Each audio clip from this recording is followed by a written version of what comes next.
السلام عليكم ورحمة الله وبركاته. إن الحمد لله نحمده ونستعينه ونستغفره ونعوذ بالله من شرور أنفسنا ومن سيئات أعمالنا. من يهده الله فلا مضل له ومن يضلله فلا هادي له وأشهد أن لا إله إلا الله وحده لا شريك له وأشهد أن محمدا عبده ورسوله صلى الله تعالى عليه وعلى آله وصحبه وسلم تسليما كثيرا.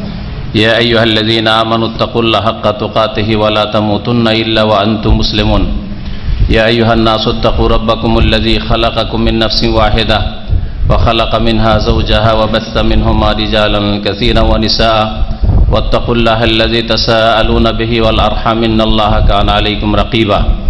يا أيها الذين آمنوا اتقوا الله وقولوا قولا سديدا يصلح لكم أعمالكم ويغفر لكم ذنوبكم ومن يطع الله ورسوله فقد فاز فوزا عظيما. أما بعد فإن خير الحديث كتاب الله وخير الهدي هدي محمد صلى الله عليه وسلم وشر الأمور محدثاتها وكل محدثة بدعة وكل بدعة ضلالة وكل ضلالة في النار. أعوذ بالله من الشيطان الرجيم وما أرسلناك إلا رحمة للعالمين. সম্মানিত ভাতৃমণ্ডলী, আল্লাহ পাক রব্বুল আলমিনের সমস্ত প্রশংসা যে আল্লাহ পাক আমাদের সৃষ্টি করেছেন এবং আমাদের জ্ঞান বুদ্ধি দান করেছেন। আল্লাহ পাক রব্বুল আলমিন আমাদের অসংখ্য নিয়ামত দান করেছেন। তার মধ্যে সবচেয়ে বড় নিয়ামত আল্লাহ পাকের যে আল্লাহ পাক আমাদের দ্বীন ইসলামের দিকে হিদায়াত দান করেছেন। বলুন আলহামদুলিল্লাহ। আল্লাহ পাক রব্বুল আলমিনের নিয়ামতের শেষ নেই আমাদের উপর। আল্লাহ পাক কোরআনে কারীমে স্পষ্ট ভাষায় বলেছেন, ওয়া ইন তাউদ্দু নি'মাতাল্লাহি লা তুহসুহা। কিন্তু এই নিয়ামত, যে নিয়ামত আপনি আমি যারা আমরা মসজিদে আছি পেয়েছি, ইসলাম ইমানের নিয়ামত, হেদায়েতের নিয়ামত, এই নিয়ামত যদি আমরা সংরক্ষণ করে রাখতে পারি, হেফাজত করতে পারি, তাহলে আল্লাহ পাক আমাদের দুনিয়া আখিরাত সুন্দর করে দেবেন ইনশাআল্লাহ তাআলা। আল্লাহ পাক যেন তার তৌফিক দান করেন।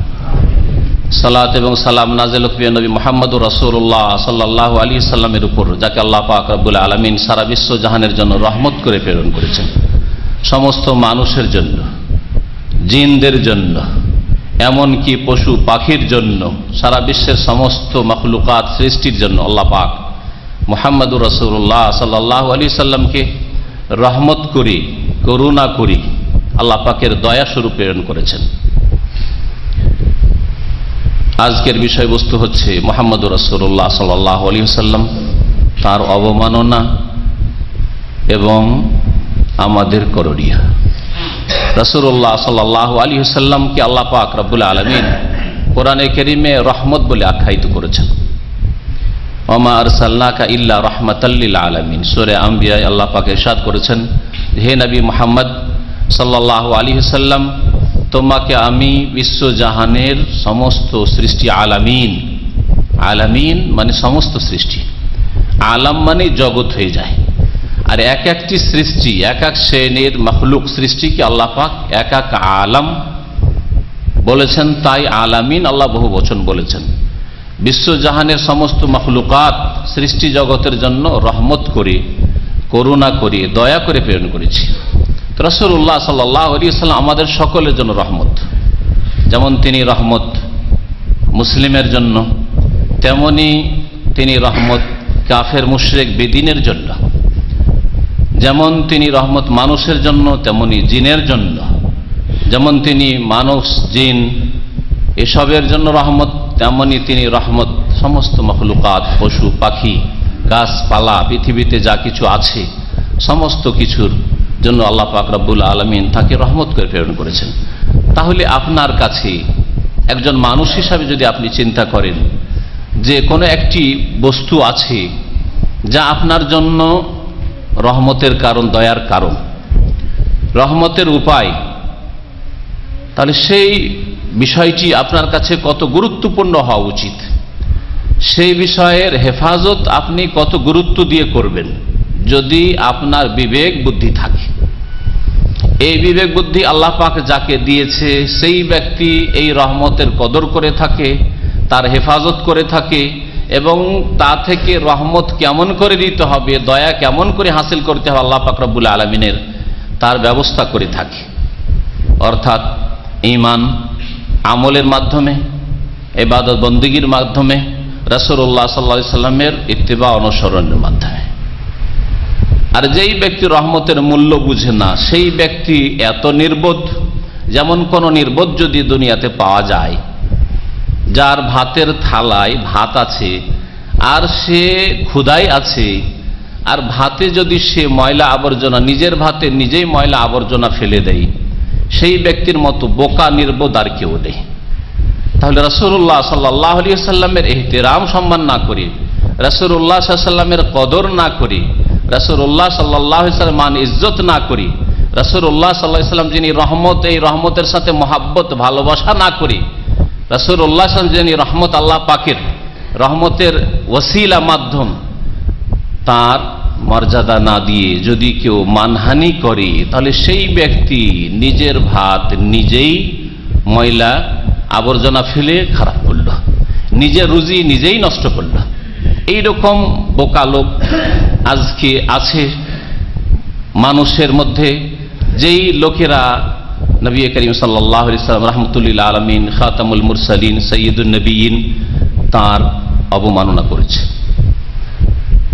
এখন অবমাননা সম্পর্কে আজকে যে বিষয়টি আপনাদেরকে বলবো, এই অবমাননা রাসূলুল্লাহ সাল্লাল্লাহু আলাইহি ওয়াসাল্লামের, আল্লাহ রসুলের শত্রু, আল্লাহ পাকের শত্রু, আল্লাহ পাকের দ্বীনের শত্রু ছাড়া কেউ করতে পারে না। এটা একজন সাধারণ মুসলিম ভালো করে বুঝতে পারছে। আল্লাহ পাকের শত্রু, আল্লাহ পাকের রসুলের শত্রু, আল্লাহ পাকের দ্বীনের শত্রু, কোরআনে কারীমের শত্রু একমাত্র এ অবমাননা করতে পারে, আর তা করেছে।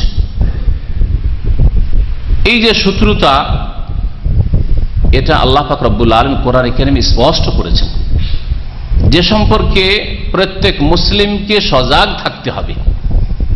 আজকে মুসলিম বিশ্বের অবস্থা, মুসলিম বিশ্বের জনসাধারণের অবস্থা, সর্বস্তরের মানুষের অবস্থা, যে এতে থেকে একেবারে গাফিল, যে তাদের শত্রু, তাদের দ্বীনের শত্রু, তাদের রাসূলের শত্রু, তাদের কোরআনের শত্রু, তাদের রবের শত্রু যে আছে, তাদেরকে চেনে না এবং তাদেরকে বন্ধু বানিয়ে ফেলেছে। অথচ আল্লাহ পাক রব্বুল আলামিন কোরআনে কারীমে স্পষ্টভাবে বলেছেন, ইয়া আইয়ুহাল্লাযীনা আমানু লা তাত্তাখিযুল ইয়াহুদা ওয়ান নাসারা আউলিয়া, হে মুমিনরা, তোমরা ইহুদি এবং খ্রিস্টানকে কখনো বন্ধু হিসাবে গ্রহণ করিও না। আর কেউ যদি তাদেরকে বন্ধু হিসাবে গ্রহণ করে, তাদের দলে শামিল হবে, এই কথা আল্লাহ পাক রব্বুল আলামিন বলেছেন, তাদের সাথে উঠবে, এই কথা বলেছেন। কিন্তু আজকে মুসলিম সমাজে, জনসাধারণের মাঝেও, সর্বস্তরের লোকের কাছেই পাবেন, কিন্তু আমরা জনসাধারণের সাথে যেহেতু বসবাস করি, তাদের কথাই বলছি, শোনা যায় যে আমার এক খ্রিস্টান বন্ধু আছে, আমার এক হিন্দু বন্ধু আছে, আমার এক বন্ধু আছে সে নাস্তিক। এগুলো মুসলমানদের বন্ধু।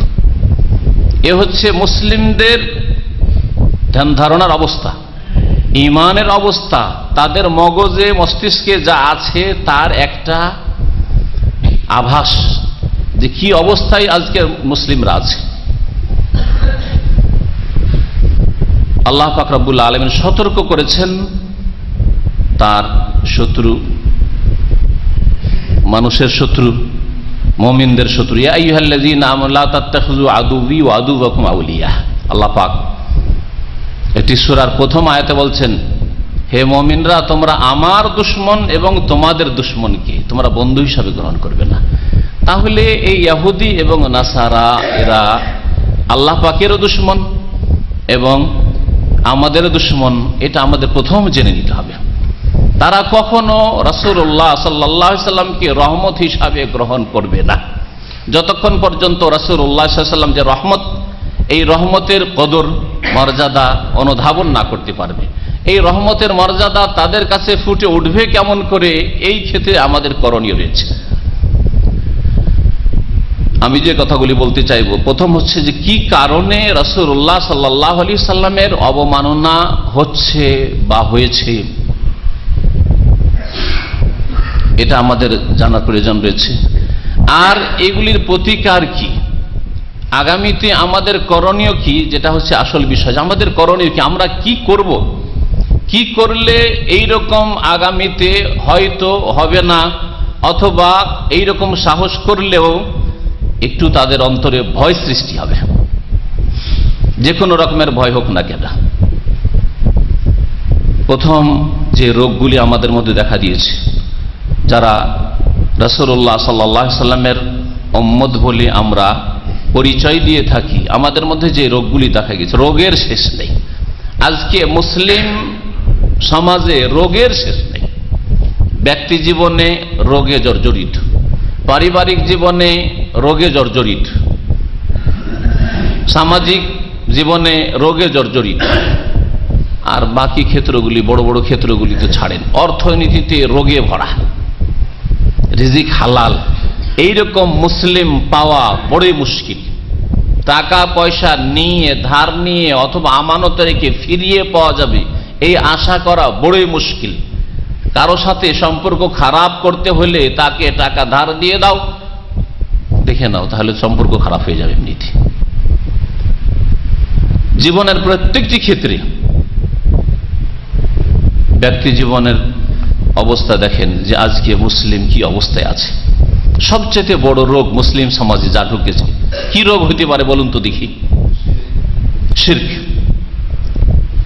আজকের মুসলিম বিশ্বে, বিশেষ করে ভারত উপমহাদেশের প্রেক্ষাপটে, ভারত, বাংলাদেশ, পাকিস্তান, আমরা ওই সব দেশের কথা বলবো কারণ সেখানকার লোক আমরা। এই দেশগুলিতে অধিকাংশ মুসলিম হওয়া সত্ত্বেও তারা বড় বড় শিরক করে থাকে, আর তাদের শিরকের আস্তানা হিন্দুদের মন্দিরের আর খ্রিস্টানদের চার্চের চাইতে সংখ্যায় কম নয়। হিন্দুদের যদি দুর্গা থাকে, তো এসব নামধারী মুসলিমদের দরগাহ রয়েছে। হিন্দুরা দুর্গার কাছে যা করে, এই নামধারী মুসলিমরা দরগাহে তাই করে। হিন্দুরা যদি হরে রামে হরে কৃষ্ণ করে, তো মুসলিমরা বলে ইয়া গৌসুল আজম মদদ, বলে ইয়া গরিব নওয়াজ খাজা বাবা সৈয়াল্লিল্লাহ। পার্থক্য কোথায়? পার্থক্য হচ্ছে আরবি ফার্সি একদিকে, আর একদিকে বাংলা হিন্দি, হয়তো এতটুকু পার্থক্য। যেমন আমাদের দেশে একটি যে বিদআত আছে, কাজ একই কিন্তু শব্দের পার্থক্য আছে। হিন্দুরা বলে পায়ের ধুলি নেওয়া, আর মুসলিমরা বলে কদম বুশি করা। কাজ একই, একই হিন্দুদের চরিত্র, হিন্দু সভ্যতা, কিন্তু মুসলিম কদম, আরবি ফার্সি বলল বুসি, ফার্সি ভাষা বলল বসা দেওয়া মানে চুমা দেওয়া, আর হিন্দুরা বলল পায়ের ধুলানে, বড়দের পায়ের ধুলি নিতে হয় হিন্দুদেরকে, আর বিদাতি মুসলিমরা কদম বুশি করে থাকে। শব্দের শুধু পার্থক্য, দুর্গা আর দরগার পার্থক্য। অধিকাংশ মুসলিম ওয়ামা ইউমিনু আকসারুহুম বিল্লাহি ইল্লা ওয়া হুম মুশরিকুন, অধিকাংশ লোক মুসলিম হওয়া সত্ত্বেও শিরকে লিপ্ত, বড় বড় শিরক। আল্লাহ ছাড়া অন্যকে ডাকা, বললাম গৌসুল আজম মহান উদ্ধারকারী কে হতে পারে বলুন তো দেখি? একমাত্র আল্লাহ পাক রব্বুল আলামিন মহান উদ্ধারকারী। আর গৌসুল আজম মসজিদ আছে, ঢাকাতে মসজিদ নেই? গৌসুল আজম মসজিদ, মসজিদ ও আন্নাল মাসাজিদা লিল্লাহ, আল্লাহ পাক রব্বুল আলামিন বলছেন সূরা জিনে যে মসজিদ আল্লাহর জন্য তৈরি হবে, আর আল্লাহ পাকের ইবাদত বন্ধ। মসজিদের নামই হচ্ছে শিরকি নাম।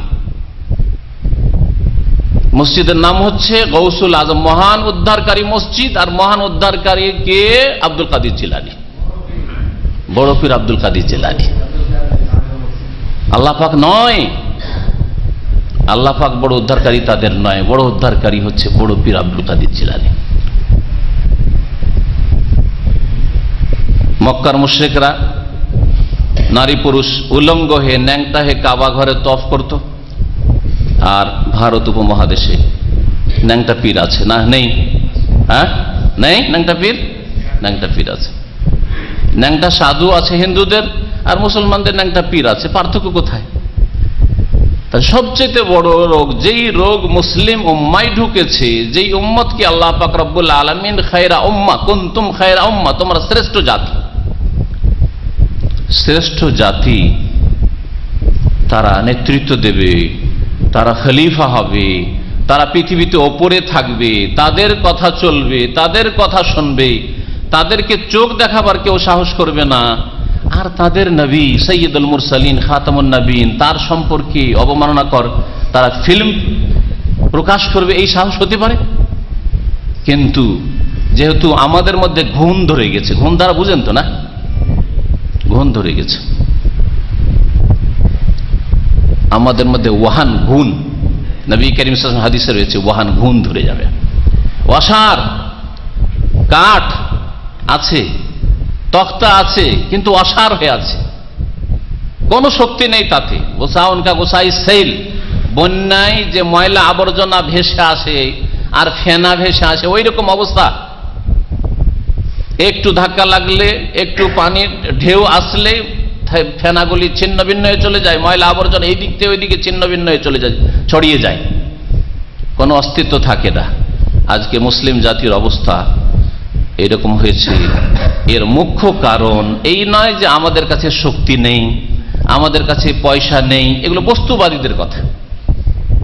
বস্তুবাদী যারা টাকা পয়সার উপর নির্ভরশীল, হ্যাঁ, নেতৃত্বের উপর নির্ভরশীল, আমাদের নেতৃত্ব আছে, টাকা পয়সা আছে, গায়ের জোর আছে, সুতরাং আমরা সব করে নেব, এরা হলো বস্তুবাদী। আমরা বস্তুবাদী নই, আমাদের মধ্যে রুহানিয়াত আছে, রুহানিয়াত আধ্যাত্মিকতায় বিশ্বাস আছে, ইমানে বিশ্বাস আছে, অদৃশ্য গায়েবে বিশ্বাস আছে, গায়েবী আল্লাহ পাকের মদদে বিশ্বাস আছে।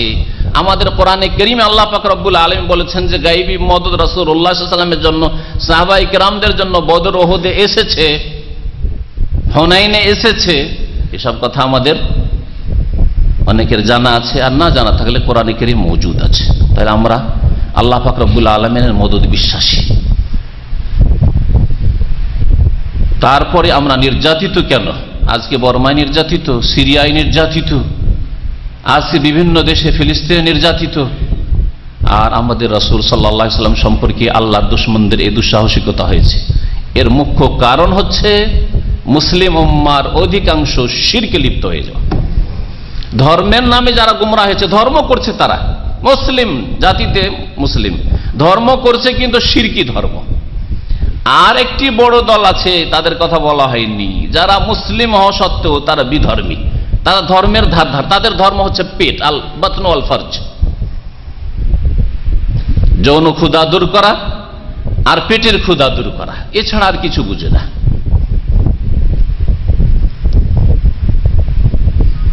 আমাদের ছোট ভাই আব্দুর রাকিব এই মাগরিব এশার মাঝখানে বলছিল যে খাফজিতে বাংলাদেশি ফ্যামিলি 14-15টার বেশি হবে না। আমি বললাম যে যদি এই 14-15টা থাকে, আমার দাম্মাম যেখানে 500-র বেশি অন্তত ফ্যামিলি আছে বাংলা ভাষাভাষী, তাতে থেকে আমার অভিজ্ঞতা তার মধ্যে অর্ধেকের বেশি, বরং তার চাইতে বেশি, অর্ধেকের আরো বেশি হবে, তারা হচ্ছে দুই ভাগে ভাগ করা যেতে পারে, মুসলিমদেরকে, সে ফ্যামিলি হোক অথবা ব্যাচেলার হোক। অর্ধেকের বেশি এরা বেদিন, এদের ধর্ম হচ্ছে পেট, পয়সা কোত্থেকে আসছে আর যৌন ক্ষুধা কোথায় দূর হচ্ছে, কি হালাল কি হারাম, জায়েজ আর না জায়েজ কোনো পার্থক্য নেই। তাদের কাছে বেতনের পয়সা আর ব্লু ফিল্মের সিডি বিক্রি করা পয়সায়, আর জেনা ব্যভিচারের করিয়ে ব্যবসা, এই ব্যবসা করিয়ে ইনকাম, এর কোনো পার্থক্য নেই তাদের কাছে। হালাল হারামের কোনো পার্থক্য নেই, পয়সা আসতে হবে, খরচ করে এসছে অনেক টাকা, পয়সা নিয়ে যেতে হবে। এইরকম যদি জাতিতে মুসলিম হয় তো এদেরকে আল্লাহ লাঞ্ছিত করবেন না তো আর কি করবে? এরা তো এরই হকদার, অধিকাংশ হয়ে গেল এইরকম বেদিন। আর যেগুলির মধ্যে ধর্ম আছে তাদের অধিকাংশ আবার হচ্ছে বাতিল ধর্মে বিশ্বাসী, শিরকের ধর্মে, কবর মাজার পূজার ধর্মে বিশ্বাসী, পীরতন্ত্রের ধর্মে বিশ্বাসী, হ্যাঁ, ব্যক্তি পূজা অন্ধত্বে বিশ্বাসী। যদি নবী করিম সাল্লাল্লাহু আলাইহি ওয়াসাল্লামের কথা বলা হয় তো বলবে যে আমাদের তরিকাতে কি আছে, আমাদের মযহাবে কি ফতোয়া আছে। যদি রাসূলের হাদিস পেশ করা হয় তো এই হাদিসের উপর আমাদের তরিকায় আমল আছে না নেই, শর্ত লাগিয়ে মানব। বিভিন্ন তরিকায় ভাগ হয়ে রয়েছে। তাহলে প্রথম যেই রোগ, সেই রোগ হচ্ছে শিরকের রোগ। আল্লাহ পাক রব্বুল আলামিন ওই জাতিকে কখনো নিরাপদ রাখবেন না যেই জাতিতে শিরক ঢুকে গেছে। আল্লাহ পাক সূরা আনআমের একটি আয়াতে ইরশাদ করেছেন, আল্লাযীনা আমানু ওয়া লাম ইয়ালবিসু ঈমানাহুম বিযুলমিন উলাইকা লাহুমুল আমনু ওয়া হুম মুহতাদুন। যারা মুমিন হয়েছে, মুসলিম হয়েছে, আমরা মুসলিম, কিন্তু তার সাথে আল্লাহ বলছেন ওয়া লাম ইয়ালবিসু ঈমানাহুম বিযুলমিন, তাদের ঈমানের সাথে জুলমের অর্থাৎ শিরকের সংমিশ্রণ ঘটায় না। এই জুলমের তাফসীর রাসূলুল্লাহ সাল্লাল্লাহু আলাইহি ওয়াসাল্লাম করেছেন শিরক বলে। আর কোরআনে কারীমের সূরা লোকমান আল্লাহ বলেছেন ইন্নাশ শিরকা লাযুলমুন আযীম, শিরক হচ্ছে সবচেয়ে বড় জুলম। তো শিরকের সংমিশ্রণ যেন না ঘটায়, মুসলিম যেন শিরকি আকীদা না রাখে, শিরকি আমল না করে, তাবিজ কোমরে আর হাতে না বাঁধা থাকে। হ্যাঁ, বাচ্চা ভূমিষ্ঠ হলে তাবিজ বেঁধে দিতে হবে রানে বিবির, আর সেও তাবিজ আবার কোরআনে কারীমের। কত বড় কোরআনের সাথে বেয়াদবি! রাসূলুল্লাহ সাল্লাল্লাহু আলাইহি ওয়াসাল্লামের সাথে ইহুদি বেয়াদবি করেছে, না হয় নাসারা বেয়াদবি করেছে, তাই না? আর আপনি কত বড় বেয়াদবি করেছেন যে এই রানে, আপনার স্ত্রীর রানে যখন নেফাসের রক্ত প্রবাহিত হচ্ছে, আর সেই সময় রানে ইজাসসামাউন কি বলছে ওয়ালকাত মাফিহা ওয়া তাখাল্লাত, এই আয়াত বেঁধে দিতে হবে। আর তারপরে যখনই তাড়াতাড়ি ভূমিষ্ঠ হয়ে যাবে তাড়াতাড়ি খুলে ফেলবেন, না হয় নাড়ি বুড়ি বেরিয়ে চলে যাবে। এটা ইহুদিরা বলেছে? এটা নাসারারা বলেছে? না, এটা মুসলিমদের ধর্মীয় পুস্তকে লেখা আছে। হ্যাঁ, বাতিল ধর্মীয় পুস্তকে লেখা আছে। আর এগুলি হলো আমাদের দেশের আমল। অথচ নবী করিম সাল্লাল্লাহু আলাইহি ওয়াসাল্লাম বলছেন আত-তামাইমু শিরকুন, তাবিজ হচ্ছে শিরক। তাহলে এই শিরকি আকীদা, শিরকি আমল, শিরকি আচরণ, শিরকি কাজকর্ম, শিরকে ভরা সবকিছু। এই অবস্থায় আল্লাহ পাক রব্বুল আলামিন কেন নিরাপত্তা দান করবেন? আল্লাহ পাক ইরশাদ করেছেন ঈমানের সাথে জুলমের যদি সংমিশ্রণ না করে উলাইকা লাহুমুল আমন, তাদের জন্য রয়েছে নিরাপত্তা। তাদের নবী নিরাপদ, সেই উম্মত নিরাপদ, তাদের ধন সম্পদ নিরাপদ, তাদের নারীরা নিরাপদ, তাদের মান ইজ্জত নিরাপদ। আর এর বিপরীত, যদি তারা জাতিতে মুসলমান কিন্তু আকীদা আমলে শিরক ঢুকে থাকে, লাইসা লাহুমুল আমন, তাদের জন্য নিরাপত্তা নেই।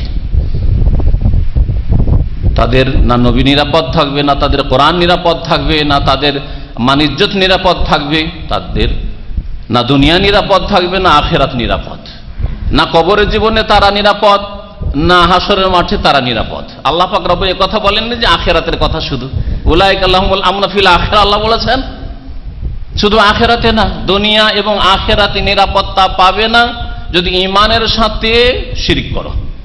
মুমিন মুসলিম আবার শিরকও করো, মুসলিম আবার কবর মাজার পূজাও করো।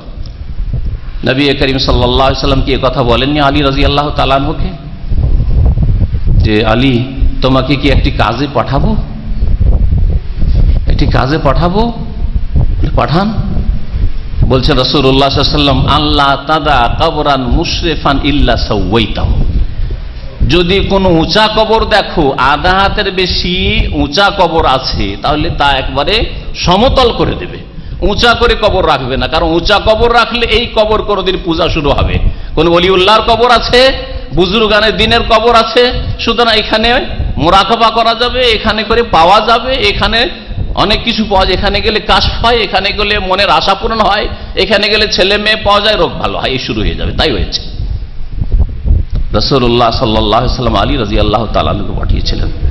আজকে এই রাসূলুল্লাহ সাল্লাল্লাহু আলাইহি ওয়াসাল্লামের কাজ যদি কেউ করতে চায়, আর এক আলীকে কাউকে যদি পাঠাতে চায়, যে আজকে এই কাজ, যতগুলি কবর পাকা হয়ে আছে, যতগুলি কবর উঁচা হয়ে আছে, যেই কবরগুলিতে আল্লাহ ছাড়া এই কবরকে সেজদা হচ্ছে, সেই কবরগুলিকে সাধারণ কবরে পরিণত, আধা হাত উঁচা করে কাঁচা মাটিতে রাখো, পাকা কবর করে নয়। করতে দেবে মুসলিমরা? দেবে? বলুন দেখি। বাধা দেবে কে? ইহুদিরা এসে বাধা দেবে, হিন্দুরা এসে বাধা দেবে, খ্রিস্টানরা আসবে বাধা দিতে, এই মুসলিমরাই বাধা দিতে, যাদেরকে মুসলমান বলা হচ্ছে। এ মুসলমান হে জিনহে দেখ কে শর্মা ইহুদ। তাহলে তৌহিদ প্রতিষ্ঠা করতে সবচেয়ে বড় বাধা এই মুসলিমদের এক শ্রেণীর লোক, যারা নামে তো মুসলিম কিন্তু কাজে কর্মে আকীদা আমলে তারা শিরক করে থাকে। এই অবস্থা থাকলে কখনো আমরা নিরাপদ নই। আর আল্লাহ পাক হেদায়েত দেবেন, ওয়াহুম মুহতাদুন। শিরক মুক্ত যদি হও, মুমিন এবং শিরক মুক্ত, তাহলেই তোমরা হেদায়েত পাবে, আল্লাহ পাক রব্বুল বলেছেন।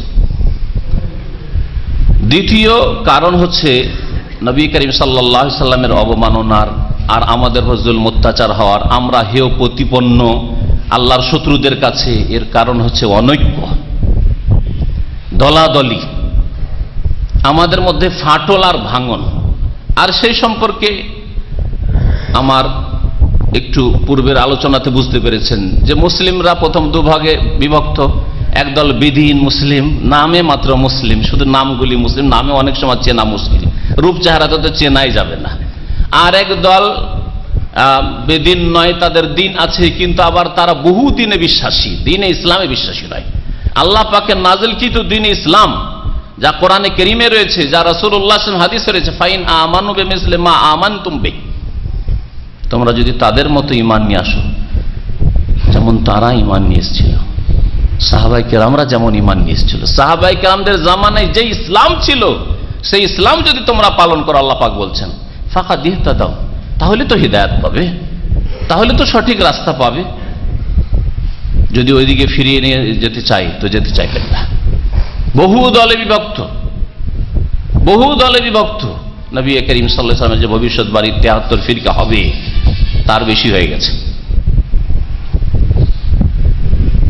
তো এই যে মুসলিমদের অনৈক্য, আল্লাহর শত্রুরা বুঝতে পারছে যে মুসলিমদের মধ্যে আপোষে মিল নেই, এরা কখনো এক হতে পারবে না আমাদের বিরুদ্ধে। সুতরাং তাদের নবী সম্পর্কে আমরা যদি বেয়াদবি করি, আমরা যদি নবীর অবমাননা করি, এরা কিছুই করতে পারবে না আমাদের। আল্লাহ পাক কোরআনে কারীমে ইরশাদ করেছেন ওয়ালা তানাজাউ ফাতাফশালু ওয়া তাযহাবা রিহুকুম, তোমরা আপোষে ওয়ালা তানাজাউ, ঝগড়া বিবাদ করিও না। আর সবচেয়ে বড় ঝগড়া হচ্ছে ধর্মীয় ঝগড়া। কারণ দুনিয়ার ঝগড়া, পয়সার ঝগড়া, নেতৃত্বের ঝগড়া আর স্বার্থের ঝগড়া, এই সামান্য ঝগড়া, এই ঝগড়া মিটে যাচ্ছে, দেখছেন না, মিটে যাচ্ছে। আছে আবার নেই, 2-4 দিন ছিল তারপর নেই, আবার স্বার্থ ঠিক হয়ে গেছে, মিলে গেছে। কিন্তু ধর্মীয় আকীদার ঝগড়া, আকীদার ঝগড়া, একদল তাওহীদ প্রতিষ্ঠাকারী, আর একদল শিরকে বিশ্বাসী, অথচ তারাও মুসলিম। আর একদল রাসূলুল্লাহ সাল্লাল্লাহু আলাইহি ওয়াসাল্লামের সুন্নতে বিশ্বাসী, সহিহ সুন্নাত মোতাবেক জীবন যাপন করে। আর দল বলছে না, বিদআতে হাসানার দরজা তো খোলা আছে, যা আমরা করছি এগুলো হাদিসে না থাকলে কি হবে, এগুলো তো বিদআতে হাসানা, ভালো কাজ। এইভাবে বহু দল তৈরি হয়ে গেছে। আল্লাহ বলছে ওয়ালা তানাজু, এই ঝগড়া বিবাদ করিও না, ফাতাফশালু, না হলে দুর্বল হয়ে পড়বে, তোমরা দুর্বল হয়ে যাবে কাফেরদের কাছে, ওয়া তাযহাবা রিহুকুম, আর তোমাদের যে দাপট আছে সে দাপট শেষ হয়ে যাবে, দাপট থাকবে না। সুতরাং আমাদের দাপট নেই, আল্লাহ তো বলেছেন। কত দলে বিভক্ত। তাহরিক পত্রিকায় আজকে থেকে প্রায় 8-10 বছর আগে আমি পড়েছিলাম, লিখেছে শুধু বাংলাদেশে তরিকত, জানেন তো তরিকত আর মারিফাত এসব শুনেছেন না? তরিকতে পীরদের তরিকতের 2,98,000 তরিকা আছে শুধু বাংলাদেশে। একটা ছোট্ট বাংলাদেশে 2,98,000টা তরিকা আছে। চিস্তিয়া তরিকা, কাদেরি তরিকা, মুজাদ্দিদি তরিকা, এই তরিকা, সেই তরিকা, তরিকার শেষ নাই। এইভাবে কখনো ঐক্য আসতে পারে? আল্লাহ পাক বলেছেন ওয়াতাসিমু বিহাবলিল্লাহ, আল্লাহ পাকের রশিকে মজবুত করে ধরো। আল্লাহ পাকের রশি কোরআনে কারীম, আর কোরআনে কারীমের ব্যাখ্যা হচ্ছে রাসূলুল্লাহ সাল্লাল্লাহু আলাইহি ওয়াসাল্লামের সহিহ হাদিস। মুসলিম উম্মাহ যদি ঐক্য সত্যিকার অর্থে অন্তর থেকে কামনা করে, তাহলে কোরআন সুন্নাহ ছাড়া কখনো ঐক্য আসতে পারে না। কোরআনে কারীমে যা আছে বিনা শর্তে মানব, কোনো কন্ডিশন নাই। রাসূলুল্লাহ সাল্লাল্লাহু আলাইহি ওয়াসাল্লাম থেকে সহিহ সূত্রে, সহিহ সনদে যে হাদিস প্রমাণিত, সেটা আমার বাপের খেলাফ হোক না কেন, আমার ইমামের খেলাফ হোক না কেন, আমার পীরের খেলাফ হোক না কেন, আমার ওস্তাদের খেলাফ হোক না কেন, রাসূলুল্লাহ সাল্লাল্লাহু আলাইহি ওয়াসাল্লামের হাদিস মোতাবেক জীবন যাপন করব জীবনের প্রত্যেকটি ক্ষেত্রে। এইভাবে মুসলিম বিশ্বে যে অনৈক্য দেখা দিয়েছে, এই অনৈক্য দূর হইতে পারে। আর এছাড়া যদি বলেন যে আমাদের দল ভারী, সুতরাং আমাদের দলে আপনারা অল্প আর থেকে কি করবেন, চলে আসেন আমাদের দলে, চলে আসেন, কখনো হবে না, কখনো হবে না।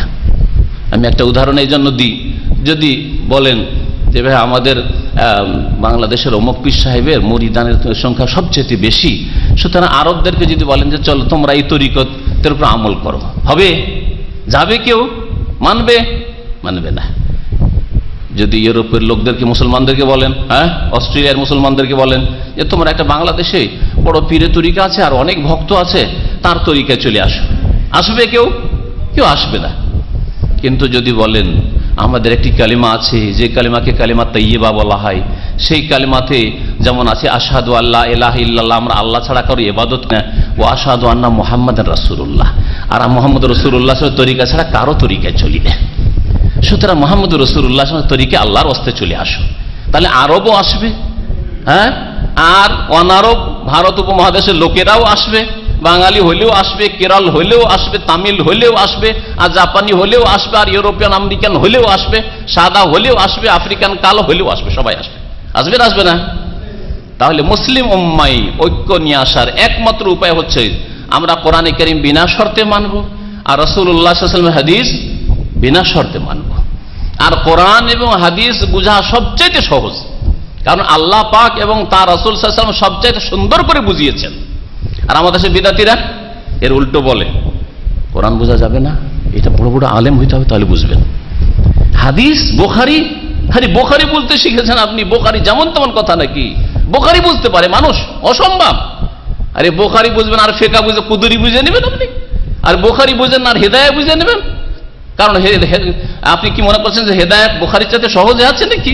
হ্যাঁ, মানুষের কথা, তাহলে মানুষের লেখা হেদায়েত মানুষ বেশি বুঝাইতে পারেছে রাসূলুল্লাহ সাল্লাল্লাহু আলাইহি ওয়াসাল্লাম চাইতে? এটাই আপনার বিশ্বাস? আপনি মানহানি করলেন, আপনি অবমাননা করছেন, এটা বুঝেন না যে ইয়া রাসূলুল্লাহ, যেন আপনি বলছেন, প্রত্যক্ষ বলেন আর না বলেন, পরোক্ষভাবে বলছেন ইয়া রাসূলুল্লাহ, আপনার কথা আমরা বুঝতাম না।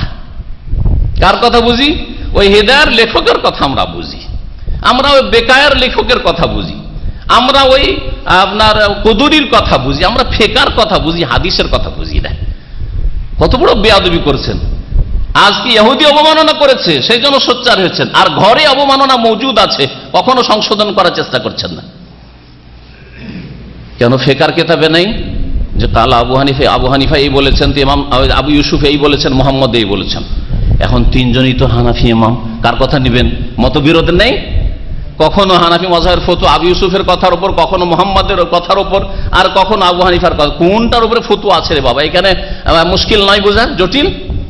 অথচ যদি সহিহ সনদে হাদিস প্রমাণিত হয়ে যায়, আর হাদিস যদি মানসুখ রহিত না হয়, কালা রাসূলুল্লাহ সাল্লাল্লাহু আলাইহি ওয়াসাল্লাম, তাহলে আপনার জন্য মানা ফরজ, আমার জন্য মানা ফরজ। কত সহজ! তাহলে আমাদের যে অনৈক্য, দলের শেষ নেই, যার ফলে আমরা দুর্বল হয়ে পড়েছি আল্লাহর শত্রুদের কাছে, এটা হচ্ছে একটা কারণ আমাদের দুর্বল হয়ে যাওয়ার, এবং আমাদের সম্পর্কে, আমাদের নবী সম্পর্কে বেয়াদবি করার যে সাহস হয়েছে কাফেরদের, এর মুখ্য কারণ। আর এছাড়া বহু কারণ রয়েছে, তার মধ্যে একটি কারণ বলে শেষ করছি, তা হচ্ছে অধিকাংশ মুসলিমরা 5 ওয়াক্ত নামাজ ছেড়ে দিয়েছে।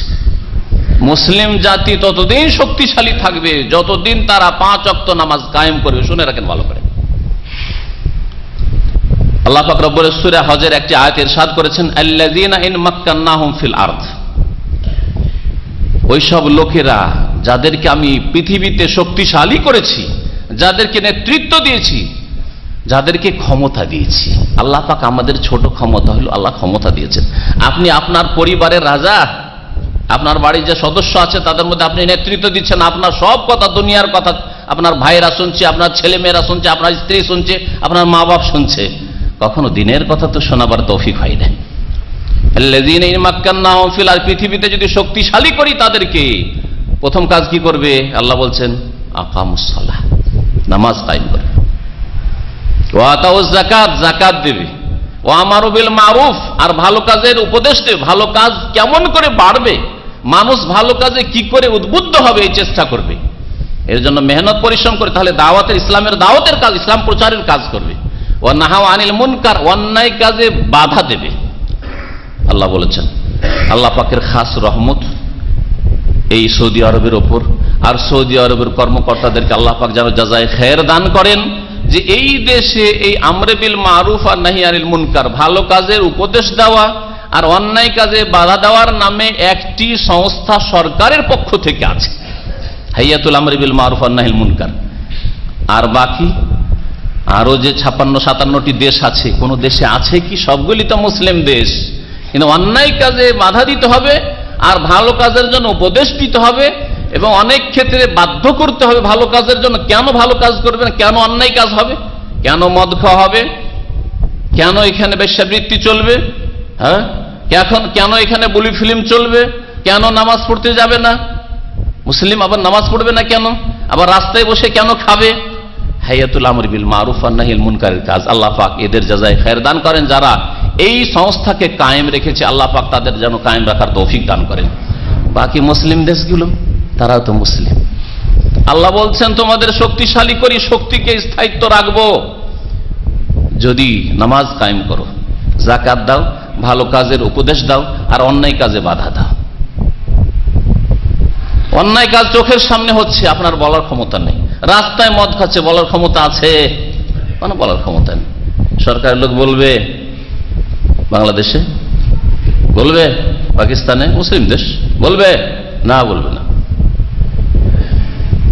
পার্কে, হ্যাঁ, যুবক যুবতীর সম্মতি আছে, অসুবিধা নাই, ওটা ধর্ষণ নাই, ওটা অপরাধ হইল না।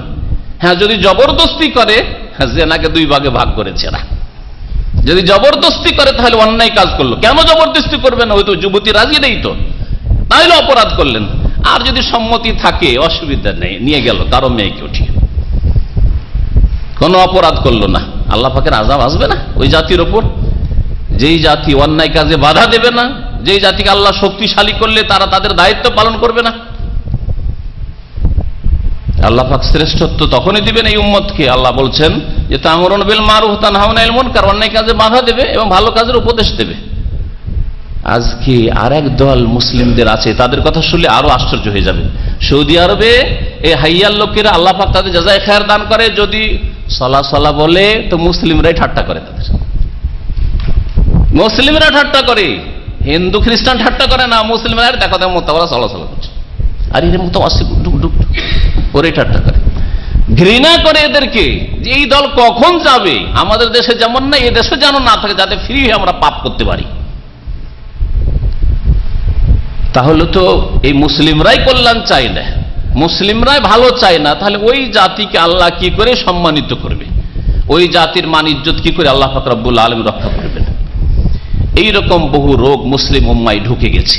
এই রোগগুলি যতক্ষণ পর্যন্ত না সারাবেন, আল্লাহর দিনের দিকে না ফিরে আসবেন, আল্লাহর মসজিদের দিকে না ফিরে আসবেন, তওবার দিকে না ফিরে আসবেন, সংশোধনের দিকে না ফিরে আসবেন, ততক্ষণ পর্যন্ত আল্লাহ পাক আমাদের মান ইজ্জত ফিরিয়ে দেবে না। আল্লাহ পাক আজকে বর্মায় জুলুম হচ্ছে, কালকে বাংলাদেশে হইতে পারে, তারপরের দিন ভারতে হইতে পারে, কখনো পশ্চিমা দেশে হইতে পারে, যে কোনো জায়গায় হইতে পারে। এ কথা ভাববেন না যে ওখানে হচ্ছে না আমরা তো ভালো আছি, কখনো ভাববেন না। আজকে যদি অন্যদের ওপরে, কালকে আপনার ওপর আমার ওপর হইতে পারে, কারণ আমরা আল্লাহর দিন থেকে সরে গেছি, আমরা বহু পাপে লিপ্ত হয়ে গেছি। আল্লাহ পাক যেসব দায়িত্ব দিয়েছে সেসব দায়িত্ব থেকে আমরা সরে গিয়েছি। আল্লাহ পাক রব্বুল আলামিন আমাদের ফিরার তৌফিক দান করেন। সম্মানিত ভাইয়েরা, রাসূলুল্লাহ সাল্লাল্লাহু আলাইহি ওয়াসাল্লামের অবমাননা হয়েছে। এখন অনেক মুসলিমরা, যাদের মধ্যে কল্যাণ আছে, যাদের মধ্যে দ্বীন আছে, যাদের মধ্যে অনেক তাকওয়া আছে, যাদের মধ্যে আল্লাহ ভীরুতা আছে, রাসূলুল্লাহ সাল্লাল্লাহু আলাইহি ওয়াসাল্লামের মহব্বতের বিষয়টি, ভালোবাসার বিষয়টি, সে সুন্নতের অনুসারী হোক অথবা সুন্নতের অনুসারী না হয়ে বিদাতি হোক, তবুও নবীকে ভালোবাসে, এই বিষয়টা আছে। নবীর ভালোবাসা, নবী প্রেমের কথা শুধু সুন্নতের অনুসারী বলেন না, ওরা সত্যিকার অর্থে নবীকে ভালোবাসে, আহলে সুন্নাত ওয়াল জামাত। বাকি যারা বিদাতি কাজ করে, শিরকি কাজ করে, ভুল ধর্মের উপরে রয়েছে ইসলামের নামে, তারাও নবীকে ভালোবাসার পয়েন্টে আমাদের সাথে একমত। এখানে কিন্তু গড়মিল নেই। নবীকে ভালোবাসে, ভালোবাসতে জানে না। নবীকে ভালোবাসে কিন্তু নবীকে ভালোবাসতে জানে না। আরে আমরা মাকেও ভালোবাসি, বাসি না, আর বাপকেও ভালোবাসি, আবার স্ত্রীকেও ভালোবাসি, কিন্তু ভালোবাসার ধরন আলাদা আলাদা আছে না? যেমন ভাবে মাকে ভালোবাসেন, ওই রকম স্ত্রীকে ভালোবাসবেন নাকি? আর স্ত্রীকে আদর করতে করতে মা মা বলে দিবেন নাকি? চলবে? হ্যাঁ, ওই রকম এর বিপরীতটা চলবে, যে স্ত্রীকে যেমন আদর করেন আর ভালোবাসেন, ওই রকম মা বোনের সাথে চলবে? কখনো চলবে না। তাহলে ভালোবাসি, কিন্তু ভালোবাসার ধরনটা ইসলামের কাছ থেকে শিখছি। মাকে এইভাবে ভালোবাসতে হবে, বোনকে এইভাবে ভালোবাসতে হবে, স্ত্রীকে এইভাবে ভালোবাসতে হবে, ছোট মেয়েকে এইভাবে ভালোবাসতে হবে। আর নিজের মেয়ে তারপরেও 14 বছর 18 বছর হয়ে গেছে, তার ভালোবাসার ধরন পাল্টিয়ে গেছে। কিন্তু ওই মেয়েটা যখন 7 বছর 5 বছর ছিল, তখন ভালোবাসার ধরন অন্যরকম ছিল না? সেটা আমাদের দিন থেকে শিখতে হয়েছে। ঠিক তেমনি মুহাম্মদুর রাসূলুল্লাহ সাল্লাল্লাহু আলাইহি ওয়াসাল্লামের ভালোবাসার তরিকাটাও কোরআন এবং হাদিস থেকে শিখতে হবে। ইমাম মালিক রাহমাতুল্লাহ আলাইহি মুসলিম জাতির সংশোধন সম্পর্কে একটি মূল্যবান কথা বলেছেন, লা ইয়াসলুহা আখিরু হাযিহিল উম্মাহ ইল্লা বিমা সালাহা বিহি আউয়ালুহা। এই উম্মতের শেষ পর্যন্ত, কিয়ামত পর্যন্ত মানব জাতির মানে মুসলিমদের সংশোধন হবে না, একমাত্র সেইভাবে সংশোধন হতে পারে যেভাবে সংশোধন হয়েছে প্রথম যুগের মুসলিমদের, যেইভাবে সংশোধন হয়েছে সাহাবায়ে কেরামের, যেইভাবে সংশোধন হয়েছে তাবেঈনদের স্বর্ণযুগের মানুষদের, ওইভাবে কিয়ামত পর্যন্ত প্রত্যেক যুগে আজকে জামানাতেও আমাদেরকেও সংশোধন করতে হবে। তাহলে আমরা আমাদের যে দুরবস্থা এটাকে কাটিয়ে ওঠার জন্য ওই পথ ধরতে হবে যেই পথ ধরেছিলেন রাসূলুল্লাহ সাল্লাল্লাহু আলাইহি সাল্লাম, তার সাহাবায়ে কেরাম রাদিয়াল্লাহু তাআলা আনহুম আজমাইন, তাবেঈনে কেরাম, তাবেঈন, আইম্মায়ে কেরাম, উলামায়ে কেরাম। তখনকার যুগে মিছিল ছিল, হ্যাঁ, ইনকিলাব জিন্দাবাদ, নারায়ে তাকবীর, আল্লাহু আকবার, রাস্তাতে বেরিয়ে গেলাম আর ভাঙচুর, আজকে দূতাবাস ভাঙবো, দূতাবাসের রাষ্ট্রদূতকে মারবো, অপরাধ করলো কেউ আর একজনকে মেরে দিল। এটা কি কোরআন বিরোধী কথা নয়? কোরআনে কারীমে কি আল্লাহ বলে না যে ওয়ালা তাজিরু ওয়াজিরাতু বিজরা উখরা, একজন অপরজনের বোঝা উঠাবে না? এটা দুনিয়াতেও আখিরাতেও, এই আয়াত দুনিয়াতেও বা আখিরাতেও। আপনি অপরাধ করবেন, আপনার বাবা কাল কিয়ামতে ধরা পড়বে না আল্লাহর কাছে, যদি তার দায়িত্ব ঠিকভাবে পালন করে থাকে। আর আপনি বাবার কথা শোনেননি, দুনিয়াতেও ওই রকমই কেউ কারো বোঝা উঠাবে না। একজন ইহুদি আল্লাহর শত্রু অথবা আর কেউ নবী করিম সাল্লাল্লাহু আলাইহি ওয়াসাল্লাম অবমাননা করলো, তার জন্য আপনি যে কোনো লোককে পাবেন আপনি ধরবেন আর মারবেন আর ভাঙচুর করবেন। এটা কি ইসলাম সাপোর্ট করে? এটা এক শ্রেণীর মুসলিমরা মনে করে এটাই করি আমি রসুলের মহব্বত দেখাইলাম, মহব্বত করতে জানলো না। আর একদল রসুলের মহব্বত মানে মাদাদে রাসূলুল্লাহ, রসুলের কাছে চাওয়া, শিরক করে ও রসুলের মহব্বত দেখাবে। মদিনায় এসছে এক লোক, আর আসার পরে জিকির করছে ইয়া রাসূলুল্লাহ, ইয়া রাসূলুল্লাহর জিকির, ইয়া রাসূলুল্লাহ। আর আমি বসে তখন মদিনা ইউনিভার্সিটির ছাত্র, আমি রিয়াজুল জান্নাহ রওজা যেটা সেখানে বসে ওকে বলছি যে কি করেন আপনি? বলছে আমি জিকির করছি। বলছে কিসের, কি জিকির করছেন? বলছে রসুলের জিকির করছি, আমার কানে শুনেছে এবং আমার তার সাথে কথা হচ্ছে, কোনো মিথ্যা কথা নয়, রসুলের জিকির করছি। রসুলের জিকির করছেন? আমি তো এটা প্রথম শুনছি ভাই, আসলে তো আল্লাহর জিকির, আল্লাহ করেন উযকুরুল্লাহ ফাযকুরনি ফাযকুরুনি আযকুরকুম, আল্লাহর জিকির করতে হবে। বলছে আমাকে বুঝাবেন না, আমি ধর্ম শিখে এসেছি, আপনার কাছ থেকে শিখতে হবে না, আমি ওয়াহাবীর কাছ থেকে শিখবো না, আমি দেশ থেকে আমার হুজুর শিখিয়ে পাঠিয়েছে। কি হ্যাঁ বলে মক্কা গেলে আল্লাহর জিকির করবে আর মদিনা গেলে রসুলের জিকির বেশি বেশি করবে। সেও তো রসুলকে মহব্বত করে আর আমিও করি, কিন্তু মহব্বত করতে জানে না, মহব্বত করতে জানে না। মহব্বত করতে যায় শিরক কুফরি করে ফেললো, এক গর্ত থেকে উঠে এসেছিল হিন্দুদের গর্ত থেকে, আর উঠে আরেক শিরকের গর্তে পড়লো, দুর্গার গর্ত থেকে উঠে আসলে দরগার গর্তে গিয়ে মুশরিক হয়ে গেল। রাসূলুল্লাহ সাল্লাল্লাহু আলাইহি সাল্লাম সম্পর্কে ভালোবাসতে গিয়ে এক দল বাড়াবাড়ি করে অতিরঞ্জন করে এক গর্ত থেকে উঠে আরেক গর্তে পড়েছে, গিয়ে গেছে, মুশরিক হয়েছে। এই জন্য নবী করিম সাল্লাল্লাহু আলাইহি ওয়াসাল্লাম কঠোরভাবে সতর্ক করেছেন। এমনকি কোরআনে কারীমে আল্লাহ সতর্ক করেছে অতিরঞ্জন বাড়াবাড়ি করবে না। ইয়াকুমুল গুলু, সাবধান, বাড়াবাড়ি করিও না। লা তুতরুনি, আমাকে বাড়াবে না, কামা আতরাতিন নাসারা ঈসা ইবনে মারইয়াম, মরিয়মের পুত্র ঈসা আলাইহিস সালাম সম্পর্কে যেমন বাড়াবাড়ি করেছিল খ্রিস্টানরা, তারা আব্দুল্লাহকে আল্লাহর বান্দাকে ইবনুল্লাহ, আল্লাহর পুত্র বানিয়ে দিয়েছিল। পার্থক্য কতটুকু? আব্দুল্লাহ আর ইবনুল্লাহ দূর থেকে শুনলে বুঝতে পারবেন না পার্থক্য, তাই না? আব্দুল্লাহ ইবনুল্লাহ, son of God, slave of God, স্লেভকে সান বানিয়ে দিয়েছিল, শুধু এতটুকু করেছিল। আল্লাহর পুত্র বানিয়ে দিয়েছিল আল্লাহর বান্দাকে, তাতে তারা কাফের মুশরিক হয়েছিল। আল্লাহ পাক বলেছেন